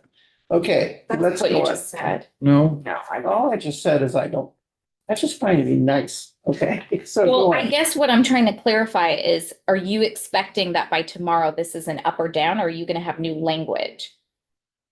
we're acknowledging, we're trying to tell you why we put it in. right. Okay. And I Acknowledging your appreciate that. counter. I Okay. think we So- appreciate that. It's important for us to understand why you put it in. I think we're feeling that Bepsi, Right, I get it. Yeah, I know what you're saying about this. And you two did not have a but for at all. You didn't have the smaller but. That's correct. No, you didn't. Up to That's a the, ways and means addition. Now, Charlie, just this but-for test, is it on the application that the person applying for it is to answer all these questions, or is it Pepsi that's in their determination? Nancy's gonna have to develop the application for the chip projects anyway. So as to how they determine how to ask the question for the but for, I'm gonna leave that entirely up to them. They do have experience in. Okay, because as, you know, somebody applying for it, if there's a question on education fund and things like that, because we want to try to make it easier for smaller rural municipalities. Yeah, but if you think about it, the housing site and the house development plan all has to have that math already done. Yeah, So then why do you need it here? Again, for consideration of the but for, it wouldn't have occurred except for the tax increment finance. So it gives it another ability to evaluate it. But they're not gonna approve a project if the increment, if it isn't. You know, if it isn't required, if they don't need that increment to make it I happen. think you're missing that it doesn't usually come up in the evaluation. It comes up in the auditing. Yes. No, I would disagree with that. I would think that BEPSI actually does incorporate but for when evaluating They do, applications. but then Yes. what you're adding is a lot of things that someone could be audited for that are, I don't know how you're Oh, doing. I see what you're gonna do. By Yeah. adding all this opens you up to the auditor who already loves this program so much. I mean, right, like, I don't know how you can disagree that how do you know that you've met this? That is also why we asked some more specific rulemaking on that. So if you talk about the amount of additional time, these are not totally new constructs. These are not. How much more time? Would it be different if not for the tax increment financing? How are you supposed to Additional evaluate? revenue? A lot of it's in the application. It's. That's the application, not the evaluation. So. It's in the evaluation of the application. Yes. Mr. Chair, That's may I where we just are. ask ask the person who does the reviewing of these projects? What do you look at when you're reviewing these projects? I mean, this is all a piece of it, isn't it? Don't you go There through is a all? but for question within the TIF application. But as the legislature and the auditor have expressed, the but for is not auditable and it cannot be proven. So, Always caught between a rock and a hard place. so it creates a lot of criticism that has potentially chilling effects on municipalities to try to engage in the process because they're not able to define with any level of certainty the amount of time, if any, needed to complete the proposed housing development and the additional costs that might be incurred were the project to proceed without educational property tax increment financing. I think those subjective the municipality is making a good faith effort. They're saying Rutland is an example. We had 50 years of a hole in our downtown. That seems to be an sufficiently additional amount of time. The staff works with the municipality and then we work with the executive branch economist who helps us come up with rationale about how to meet these subjective requirements that cannot be proven and are not auditable. But you take that into consideration with every project that you review. Every single project that we review and then make that determination. I'm not sure how the municipalities you're making a lot of assumptions that municipalities cannot prove to BEPSI or the legislature with any degree of certainty and causes criticism and critique that may have a chilling effect on municipalities' ability to try and apply for this program. So we're wanting to encourage municipalities, particularly smaller municipalities, to take advantage of this program. And your concern is that this would be yet another thing that would. If you're looking for an objective measure for which to measure, the but-for test is not that. Is not, right. And I think that's what you're going with. I think we take it out Yeah. entirely. I think that's the Senate We position. understand that that's your position. Yeah. Okay. And especially if you have the additional increment retention for affordable. I hope you're not trying to say you have affordable or moderate income requirement and you have to meet the but-for test, because the affordable or the moderate income housing would be very likely to occur without the investment. Those are totally different subjects. They're They're totally different because you are getting the developments of affordable housing now without this kind of financing. So you have to show that this kind of financing is necessary to support that kind of housing development. we've given $500 million to the housing projects that are In the proving last 5 that years. they can include 20 to upwards percent affordable housing, or we give them significant permit breaks. Right. So they didn't need tax increment financing in those situations, right? They didn't meet a but-for test either to get the money they received. They got the money so they could create affordable housing. The question with this is tax increment financing. Do they need it for the project to work? And that is what VEPC has to weigh with all the projects that will be applying. Is this increment necessary and to make this project happen? All right. And they're weighing that now, or they would once we create. If we create a new program, especially if you want to sunset in the future, big TIF potentially, I don't know why we wouldn't start out with a test that's quantifiable and objective. And we talked about housing targets, vacancy rates, and AMI. So I would say the ball's in your court to come up with something quantifiable and objective. Otherwise, what is the but-for test that you are invested in? For your point. Right. So we are now on page 33. The project criterion, you have an objection to the 65% floor area. I think you can speak to this because it was a matter of how much housing should be developed. This is a housing program, so there was an expectation that at least 1% of the projected area would be dedicated to housing. It moved around as to what it should be, but it was our intention that this is one of the areas where we were asking VEPC to define, because we think it needs to be flexible, particularly the problem is flexibility. We didn't want to eliminate it because then people would walk in and suddenly this isn't about housing anymore. It's about commercial development.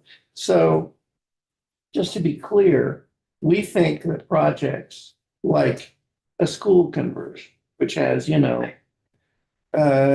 a gym and it has a theater and stuff like that, should be treated differently. And there should be flexibility at that. We felt that that was dealt with by just saying to VEPC, make regs that define what this means. And that they could do that. They could say that they could exempt, they could say that reuse projects should be treated on a case-by-case basis or whatever. But that was our intent. So I think actually, we're open to, we don't feel comfortable with nothing but we're open to trying to specify that flexibility. I don't know that we do it right now, but it's definitely, we're open to that. Sure.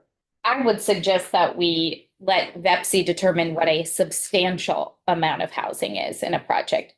We've done this with duplexes versus ADUs. I mean, one has to be pertinent to you. If you want it to be flexible, you have to make it flexible. You can't determine the square footage. Go on. Yeah, let's keep going. I think substantial isn't clear enough. So So it needs work. Okay. Where did we talk about the reconstruction that? I feel like that was one. We just knew it had to be treated. So It's a right there, yeah.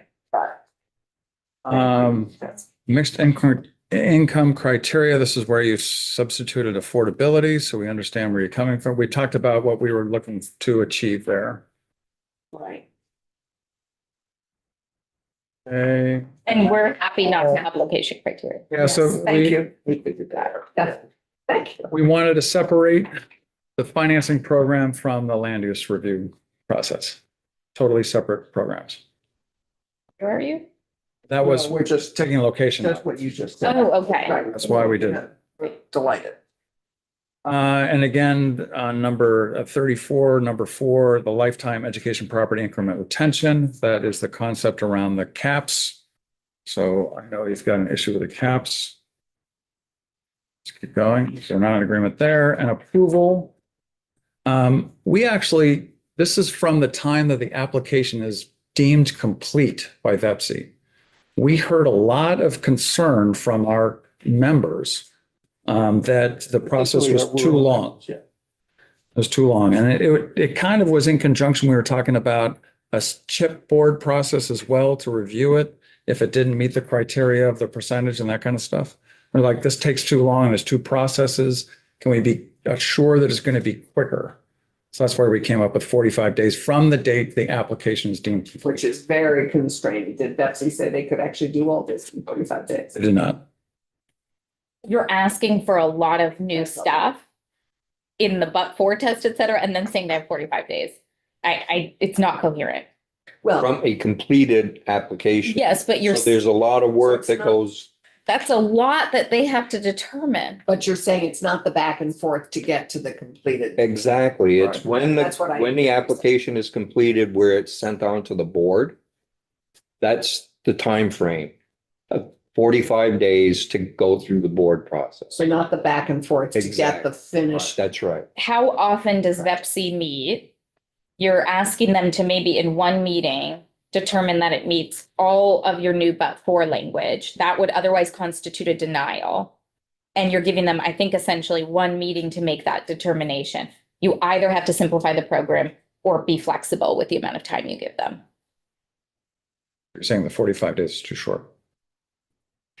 If you want them to decide that, this entire project hinges on $45,000 a unit of infrastructure dollars, yes, you need to give them more time to either approve or deny based on this very subjective criteria.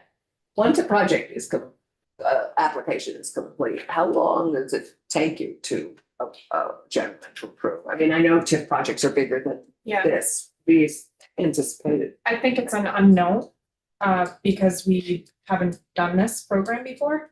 But just in the Rutland experience, they filed in January and we approved their TIF district in April, at the April meeting. And the reason they got a conditional approval in the March meeting, but there was an administrative issue that needed to be taken care of. So we meet monthly. And we typically meet for 2 hours. And, we just don't know. So I think my understanding was that this 45-day approval was really the result of when the CHIP board was basically checking our work and giving us authorization to bless the project for its finality. Just for history's sake, what the concern was, first the concern was the chip board meeting after. In other words, that they weren't coterminous, that first Betsy would do an approval and then the chip board would review it. Then we decided they had to be coterminous and put a timeline on it. And then we realized too late there was no timeline on Betsy. And so the chip board is gone, but we felt that there had to be some sort of timeline on Betsy because of concern, particularly by our rural people in our rural. Well, they're the ones. Can I go out on a limb and ask if they also supported the but-for test and all of, okay. So we can live with the 45 days if you take out all of the complexity that makes it impossible to make a determination. in Okay, 45 nice days. to know. All right, anything else? There's your compromise. Yeah, anything else? Wrap it up. We're only that simple. I still think. Well, it sounds like you're listening to your rural members and taking it so much to heart. But I think, if I could just, I mean, Yeah, one of the 45 days, pieces I that still we think it's a do in challenge. regular TIF districts, and I don't know, Kimball, you were on when the Killington district. I was. meeting. Yes. So at the very first meeting, when we're viewing a TIF district, we go to the municipality and then we do a site visit. And that's that's sort of like the introduction. Mhm. And then there may be additional questions that are asked, but so for example, in the Rutland case, the application was filed in January. We held the meeting in Rutland in February. We were able to conditionally approve the application in March. And then due to this administrative issue, we were able to finally approve it in April. I'm not sure how much faster VEPSI can move through the process if There's a site visit. if there's a site visit, which I think is incredibly invaluable for the council who may not have visited a certain period or a certain place in the state, and it gives significant context. And I think, Rep. Kimball, maybe you could speak about that and what exactly.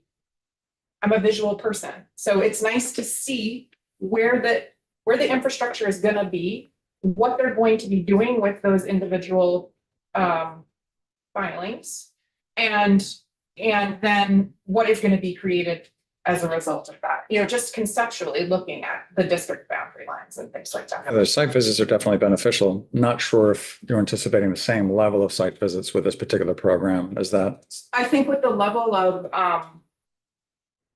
rigor that you are requiring right now for the council to consider in terms of whether the projects would meet a but-for test, and also with the requirements for equity and all of the other strict provisions and prescriptive provisions that you have created, it would be irresponsible for the council to not go and see every single site. Okay. So we can work with that. I think that we can put language in there that maybe it's 45 days after a site visit. There's things that we can, I think things that we can do but we want to make sure that It's done in a timely fashion. we're moving things along. And I think this is going to be tough, I think, for VEPSI to, if we are anticipating a lot of applications coming in, we need to make sure that they're moving along. We And gotta make it attractive enough for people who want to I apply. think your rural members would say, don't bog this down in subjectivity. Right. Not constrain the time they have to approve or deny. That just, Right. it is irresponsible as I- they're making a major decision whether to approve or deny, and they're using all of this language that none of us can explain. That's irresponsible. I don't know that I've heard that Pepsi has been untimely in their ability to Right. meet it. it's not that you're untimely now, it's if we get this thing settled and it's a good, things are working well. Yeah. What are we gonna do when you're inundated with applications if that happens? We're gonna have to give them more staff. Yeah, and we're gonna do that this summer, or we're gonna do I that know, but that's, next that year. is. I understand that, To but we help need them. to understand I that. think to your point, Chair Marcotte, I would say that if we could remove some of the barriers and I could create an application process where we could actually launch this program in January of 26, that the budgets are being created currently, and that I could go to Secretary Curley and I could ask her, say, we anticipate X number of applications. We are at max capacity right now. Could you please budget for us what I think, 2 full-time staff? But that would be for the following year. No, that would be for. with- The budgets are being, The BAA request is I think so. certainly in order. Adjustment request is what she said. I think that there is flexibility to meet the moment of the crisis we face ourselves in. And that as the executive director, my job is to be nimble, but also be transparent and to come to not only you, but the agency secretary to address those personnel issues. Right. And that putting an arbitrary timeline on something when it's not been an issue That's the creates a concern that isn't there. But I hear your point and I understand the desire. But I would say if you're gonna do anything with a cap, I would say make it a 60-day cap because we do meet monthly. So there would be no ability for us to meet that 45-day requirement if we're gonna do a site visit and then approve the project. I think this has been, look, there's no reason for us to get positional over it. No. This one, I think was that we helpful, want to, it's actually. very helpful. I This was agree. super helpful. I think that we want to make it timely. There's various ways to do it and we'll work on it. Right. And I would say to go to Mike's idea, you could do whatever timeframe we decide after the site visit, that the Right. site visit, that. You can that is also essential. build in language that gives Vepsi the ability to extend Yes. the time if there's Exactly. So I would do those two. extenuating circumstances that they can't get approval. I think the whole thought is that let's move this as quickly as we can. Is that the thought? So I- Okay, then we have a lot of other changes to make. Yeah, I think this exactly. one is, it's a work avoidance. Tying all this together isn't going to help. Right. Okay, all right. So I think though, what I'm taking away from this helpful conversation is anytime we talk about it is after the site visit, 60 days and perhaps, or whatever, and an opportunity for Vepsi to extend it if necessary. We have lots of things that we've lot of wanted to things. put a time limitation on related to housing This decisions. is true. We have never done that. This is complete work avoidance at this point, Yes. I believe, to focus on the number of days Vepsi has to turn around something that feels impossible to accomplish right now. Okay. So let's focus on that part because I think that's what your rural members would want us to do. Right. I don't think we should have any time limit. I understand. That's your thought. I appreciate that that's your thought, but I think this has been a helpful conversation. All right. Still on page 35, you had suggested the December 31st, 2035, going back to that, and that is actually on page 31. So it's just in a different place. It's on the same place. Yeah. It's on Right, this- right. But it's on the other, in another place. 35, you have 2031. Reorganized, okay, never mind. Yep, good. And then it's the whole $40 million, the cap. And your limit is essentially no limit. Yeah. Wondering why I didn't want to put any limit on it whatsoever. Well, so I mean, we have a scientific set of housing targets that we've developed right now. It is 2,000 for Burlington. It is 500 for Middlebury. It's probably like 20 for some of the smaller communities in my area. So this is a real thing. This is not fairy dust. This is the housing targets that we have set for each community. The legislature has done that. Right.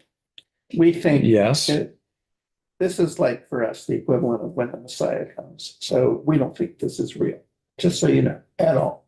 I mean, the housing targets. This target. If you're expecting $14 million to purchase you 1,000 units a year, yes, it is when the Messiah comes.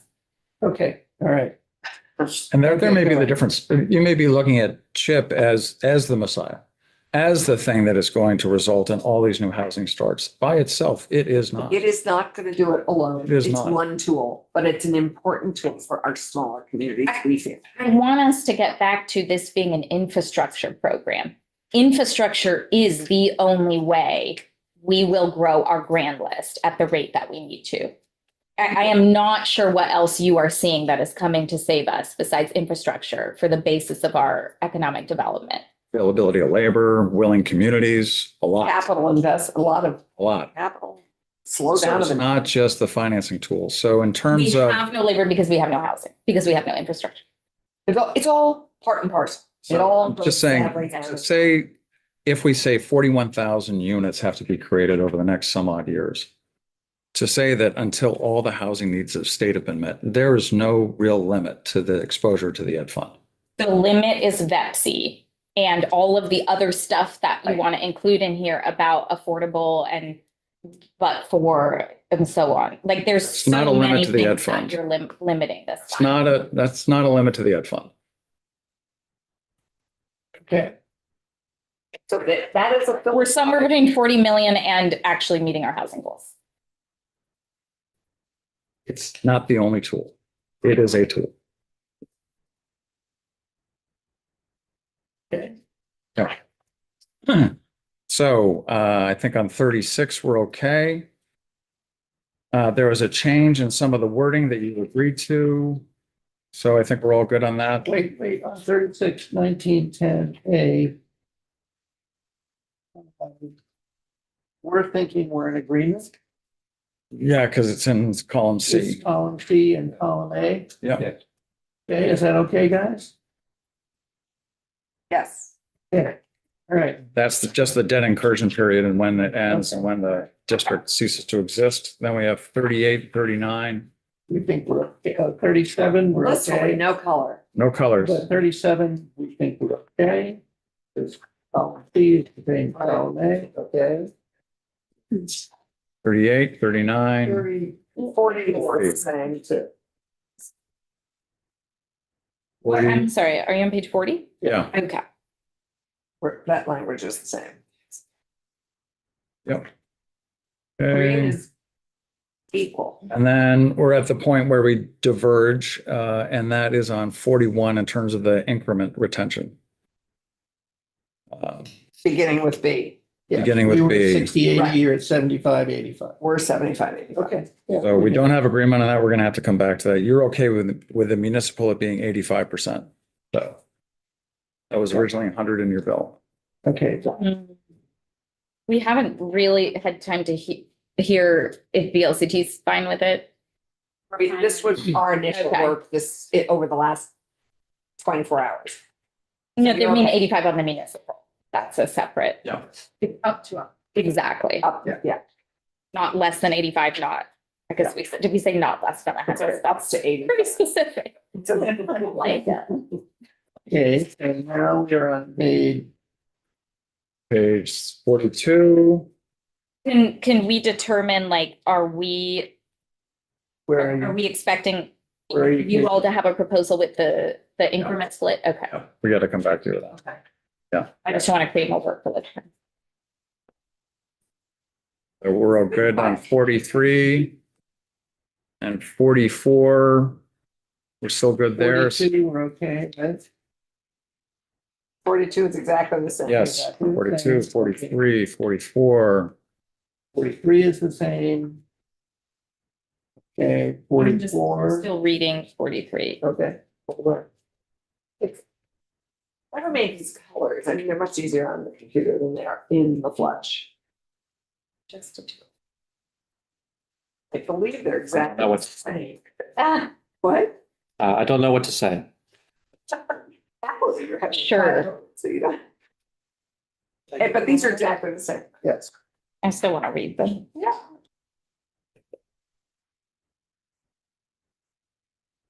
That's all. Okay, good. Page 45. 44 is the same as well. Why is it? Oh, okay. Be spacing. Just added general. Yeah. Okay. Okay, Okay, we're to 45. 45. So we had in the report, the expected or actual sale and rental prices of any housing units. We changed that to sale prices for initial offerings of any housing units.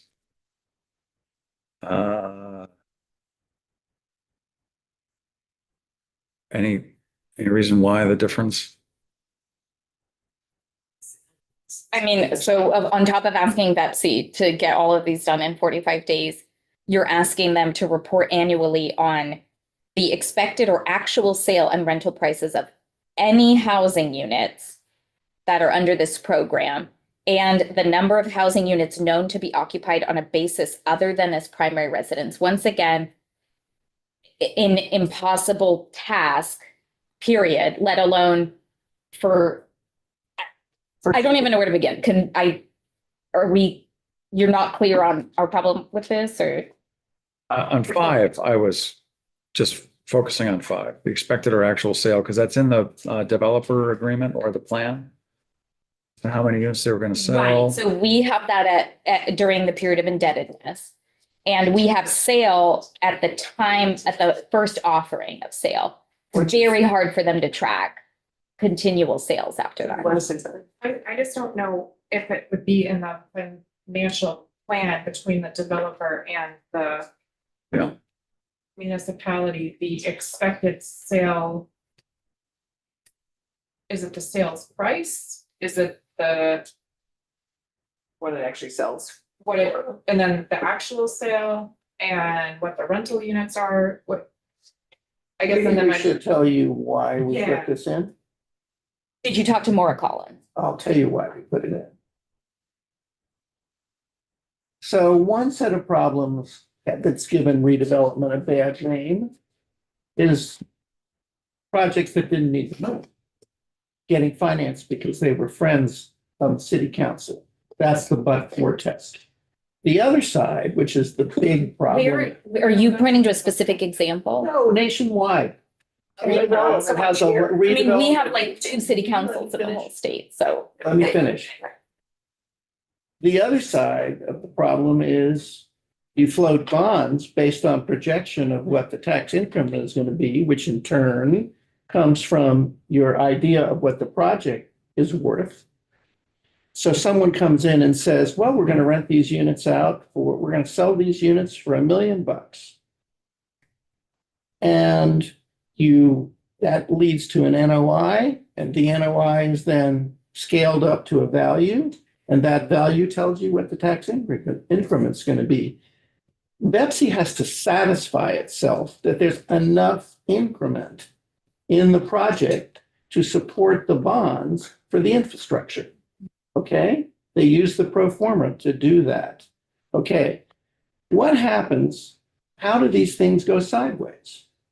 They go sideways. One big way they go sideways is when the projects don't perform as anticipated. Guess what? We didn't rent them for $1 million, but sell them for $1 million. We sold them for 700,000.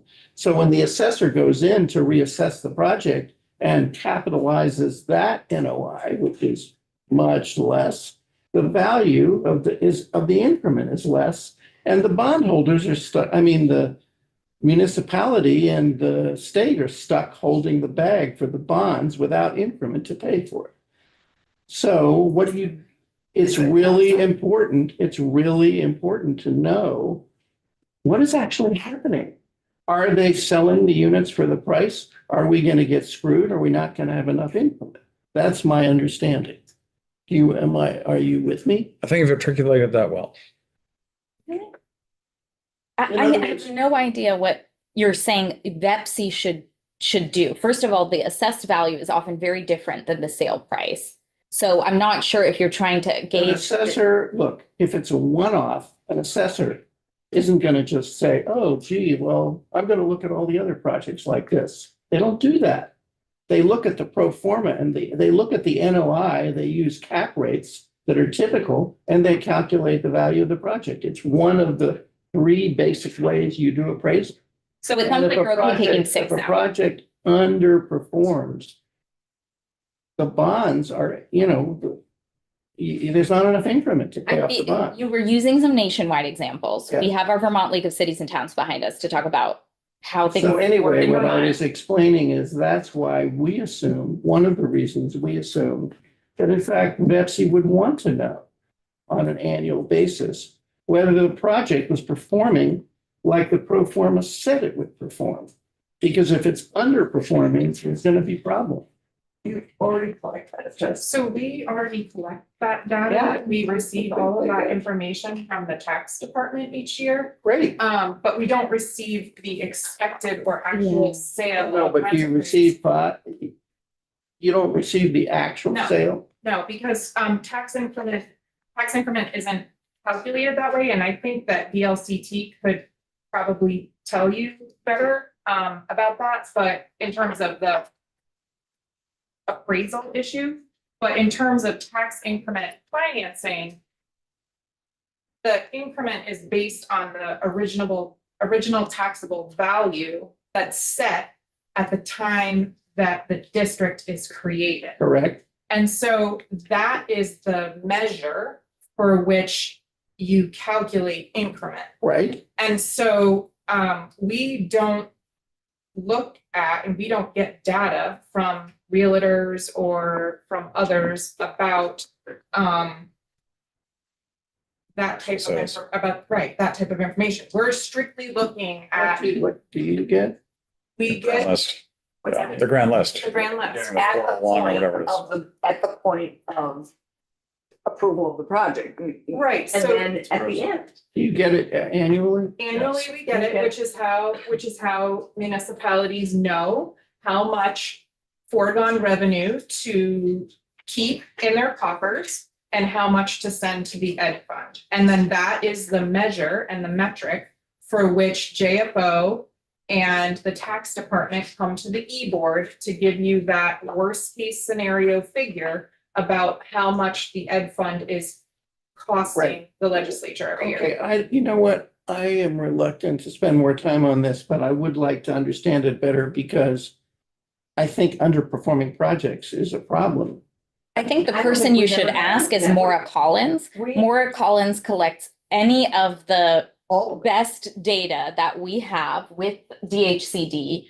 And Okay, this ain't it. So Okay. we You- do get. No one can get this for you. Also, do you have, I mean, have we had underperforming projects? Not that I am aware of, we've ever had I mean, Yes. I think we'd have to go back and look at the data. You have to remember that there are market conditions that significantly fluctuate over a 20-year period.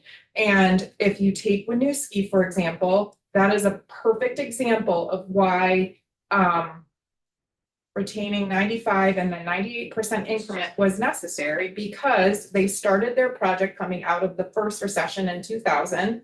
They were then hit with the housing market failure in 2006 and another recession in 2008. And then they were hit with COVID in 2020. And yet they still managed to complete their TIF district in 25 years. They were able to not owe anyone. And now they're sending $2.5 million a year to the ed fund, Which they were sending what before? 512,000. Yeah, and this is why we do TIF. And that is So to say it's underperforming, I think that is, again, a subjective measure.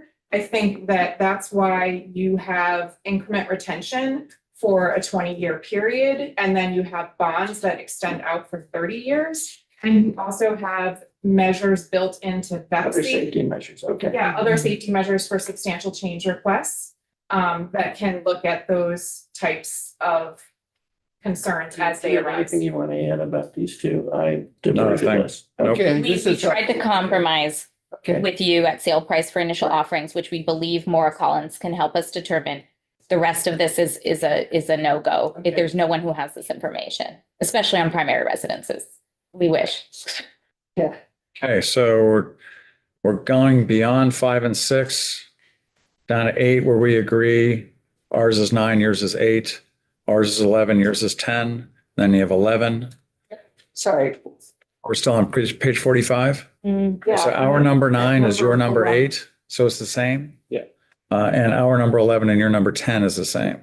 So the 11 is what you added in terms of an evaluation of the amount of the grand list growth attributed to the housing development and the amount of grand list growth. So that's what Director Hartley-Bunn was just talking about in terms of the annual report, which is a great report, one of my favorite reports in the annual tax and financing report.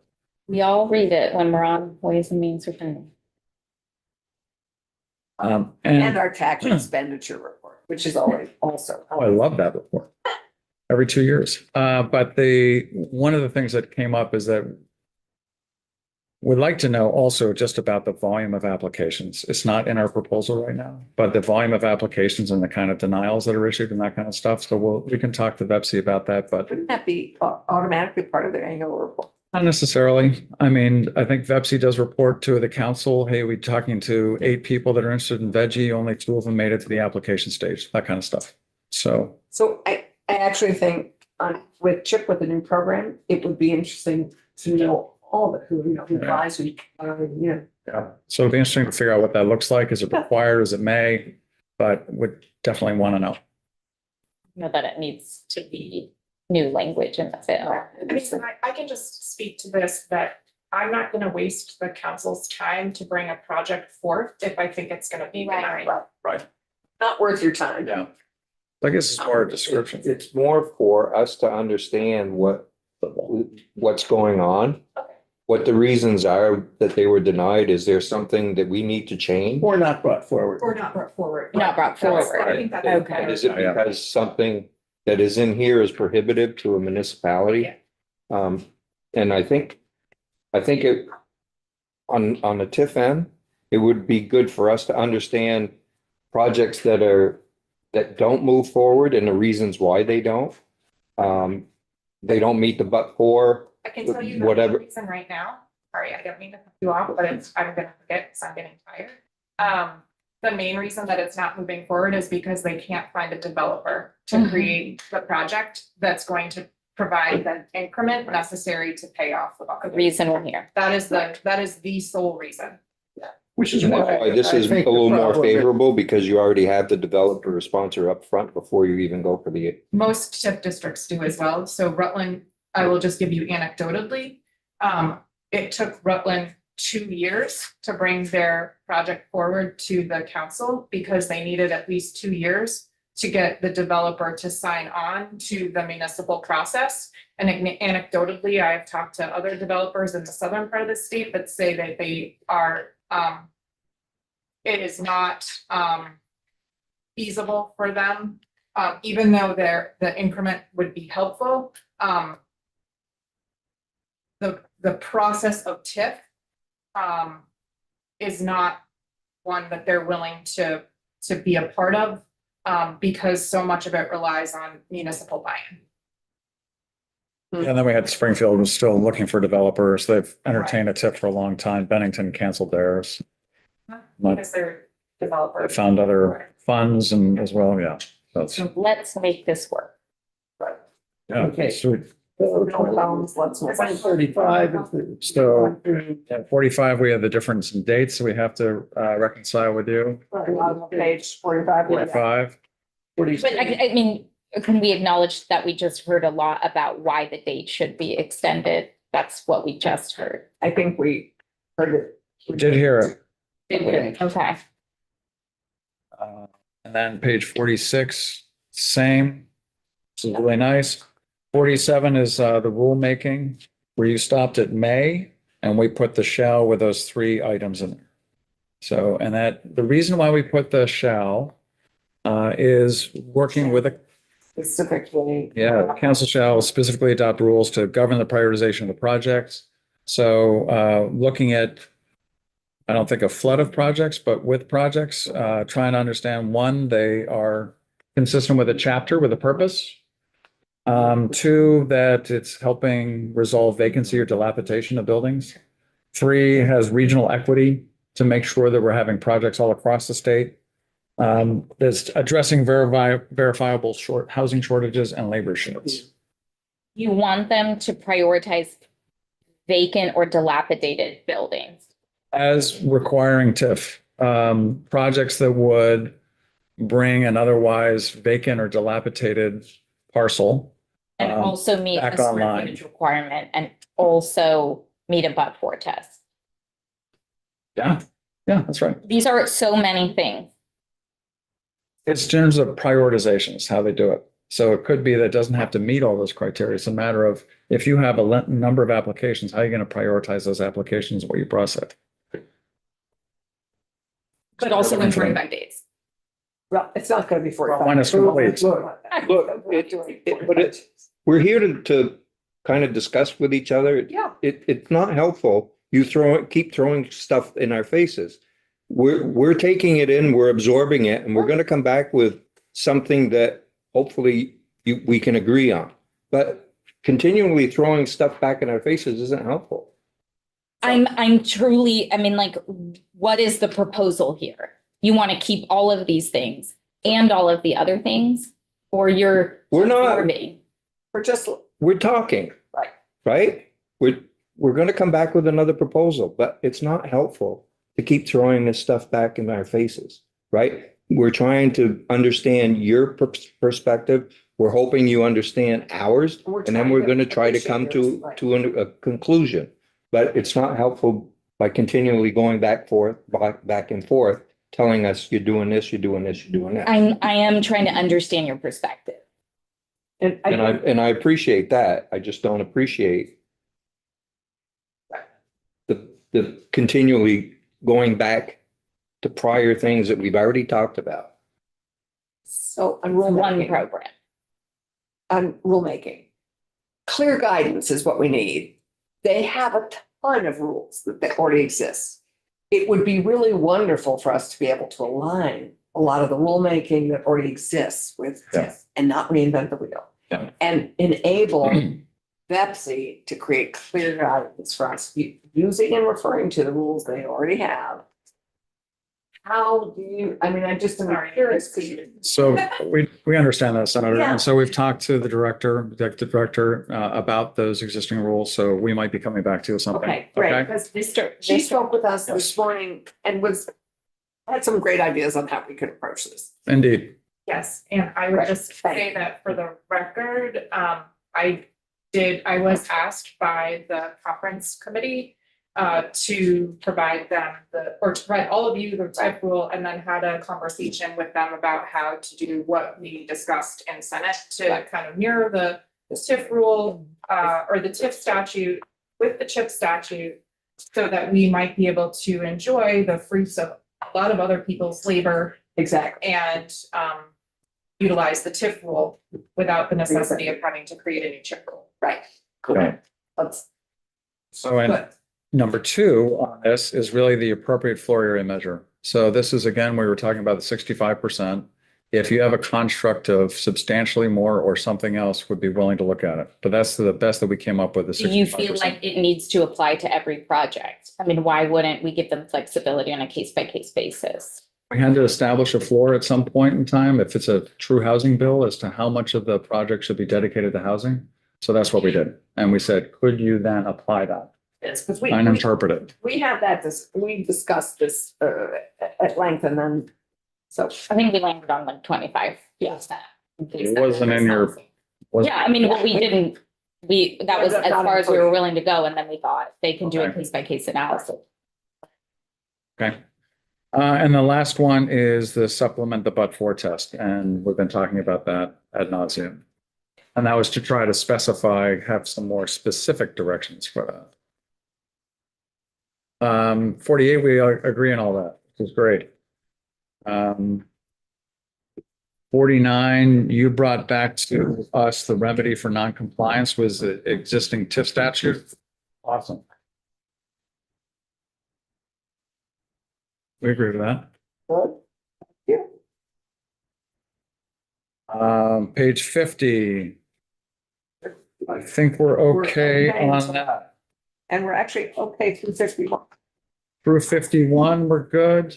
The part that we differ is on whether or not they are non-voting members, and we understand your concern where they might have a conflict of interest. So we can't say we agree to that yet, but there's something that we recognize your position and has merit. Thanks. Then, that section. Tax stabilization agreements, that is not, is it in 127? Okay, yeah, mine, that is in.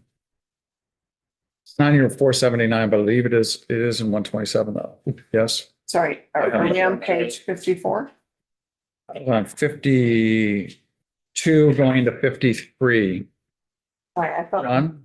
Did you? And you end up on 54, which is further relevant. So 54, yes.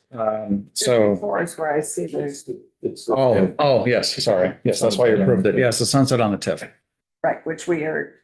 which you don't want, and Which we understand it. we So strongly, the reason, and no. we already covered it, but we really wanted to see how CHIP was playing out and also how TIF was playing out. And if at one point in time when you didn't have any housing requirements as a percentage, there was talk about making CHIP the successor to TIF. So there was talk about that in the building. Okay, so that TIF would maybe no longer exist. We said, we're not really sure about that, would like to take another full wholesale look at it. And then that's the reason why we sunsetted them both at the same time. We can always fully review them without having to sunset them. That is true, but that's why we put it in here. I appreciate that, but I think there's another way to review thoughtfully. And just, I think in our committee, the TIF is a very different thing than CHIP, and the CHIP has been envisioned to do something TIF is. Likewise. Well, I will go back to the purpose of this bill. I don't think you can try and look at each section separately and create a coherent bill, because the purpose of this bill is to create access to primary residences for low and moderate income households across both rural and urban areas of all Vermont counties that would not be created but for this program. Eventually, if this extended to infrastructure that benefited all projects, which is partially the intent, that infrastructure for any project can benefit an entire community and the economic development of an entire community, then you could make this a good enough program to replace TIF and make sure that tax increment financing is available to all communities. That is a big if you create a program that's set up for success, and that is available to all of those communities. My charge to you is that you can't have all of these things and create a coherent, successful program. So I don't know what you're going to do between now and 9 a.m., but that seems to be the question, is how are you setting this up for success? If at this point, I don't even think Burlington could implement this. It is far stricter and more complicated than existing TIF. I would disagree with your assessment. And when we looked at this in particular, we wanted to make sure it was surely for housing. And so we put in those things about primary domicile, that kind of stuff for housing. And then we also were cognizant of the potential exposure to the ed fund, because Vermont is the only state that has a statewide education property tax. But how are you disagreeing with my assessment if you are acknowledging that in each area, the requirements add more than what the TIF program currently requires? But for, it's the same. And then, The but for is not the same, but for in terms of requirement for the program, it's in the TIF program. But but you can be audited based on 3 new criteria. It's supposed to be guidance. Doesn't That say was the that. idea. Yeah. Okay. So, and then in terms of, it's not easy. I mean, we want to get around this perception that this program is easy for a small rural town to implement. I mean, we're talking about creating a housing development site, housing structure agreement, a contract. That's a lot of work all by itself. So it's not going to work in every community. So there's this perception that it's going to work everywhere. We're That's hoping to make not it true. accessible for a community for which it may work. Yes, right. And so we want to be sure that there are the right guidelines around it too, and not to be gobbled up by some particular area of the state where there is a demonstrated housing developers and a demonstrated housing need that could suck it up really quickly and occupy all the time. So that's why we went through this whole process of trying to make sure there were some adequate bumpers to it.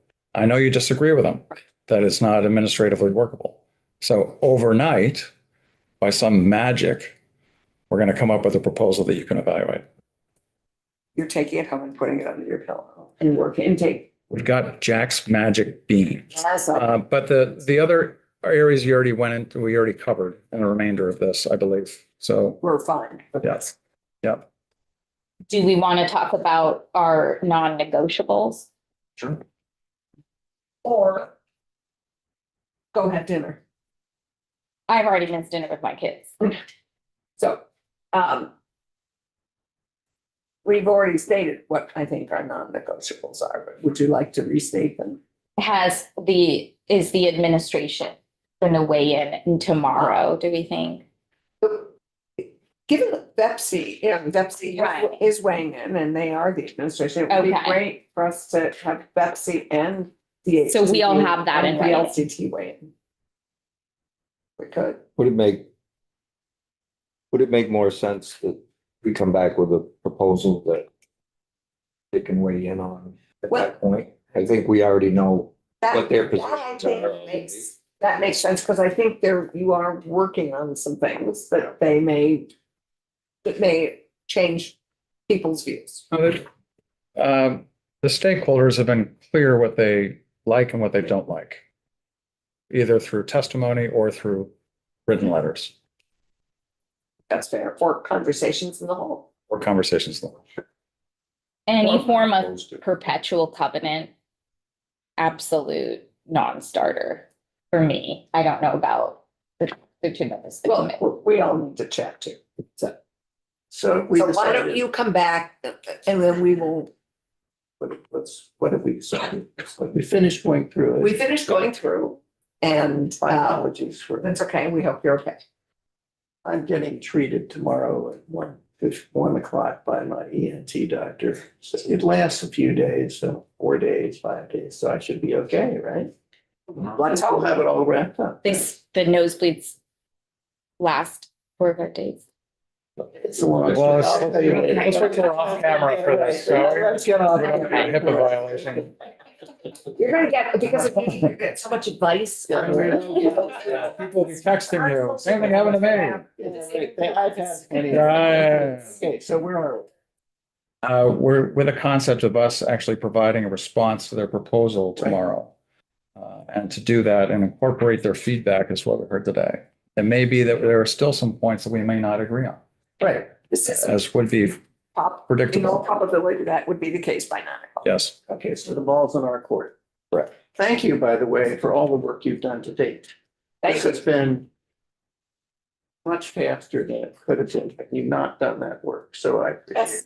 Getting prepped for an amendment Yeah, actually. and thank you. I mean, it's just been a very valuable discussion. So Yes. now it's our turn to. Right. So 9 o'clock, does that work for you guys? Does that work? That's what Does we that have work to for do. us? We're on the floor. Do we have enough time? I mean, we can go out to dinner, we can whatever we want to do, but I think we can probably make sense to go huddle with John yeah, okay. right now. And I'll tell you what, let's Discretion count on on that. 9. But if there's a problem, like we're not ready, we'll text you. as early as We're we can. flexible. Anna Grace will touch base with you if we have to change the time. We just have the floor at 10. That's right. Lord. So with the idea that we have one of these, but only on the points that we disagree on, right? Tomorrow. Yeah. Well, we'll tell you everything that we've agreed on in here, we'll take out. And It's kind Our of nice to proposal. see how much we actually agree. well, That's okay. we're at 61 pages now. In Vermont. So what are we gonna be down to? Forest products. 60? Okay, We're just excited, all right? right, I know. That's exciting stuff. Get a hold of that. We'll huddle with our council and Is JFO coming back? I mean, if we're gonna talk about the cap, Patrick is saying yes. you're gonna be here. What are we going to see? we don't know. Is it, We don't know yet. okay, You're gonna live in suspense. Yeah. Until tomorrow. needs to be, Can have good dreams about it. listen. Okay. Time to go. I think, thank you. Everyone. Thank you. Thank you.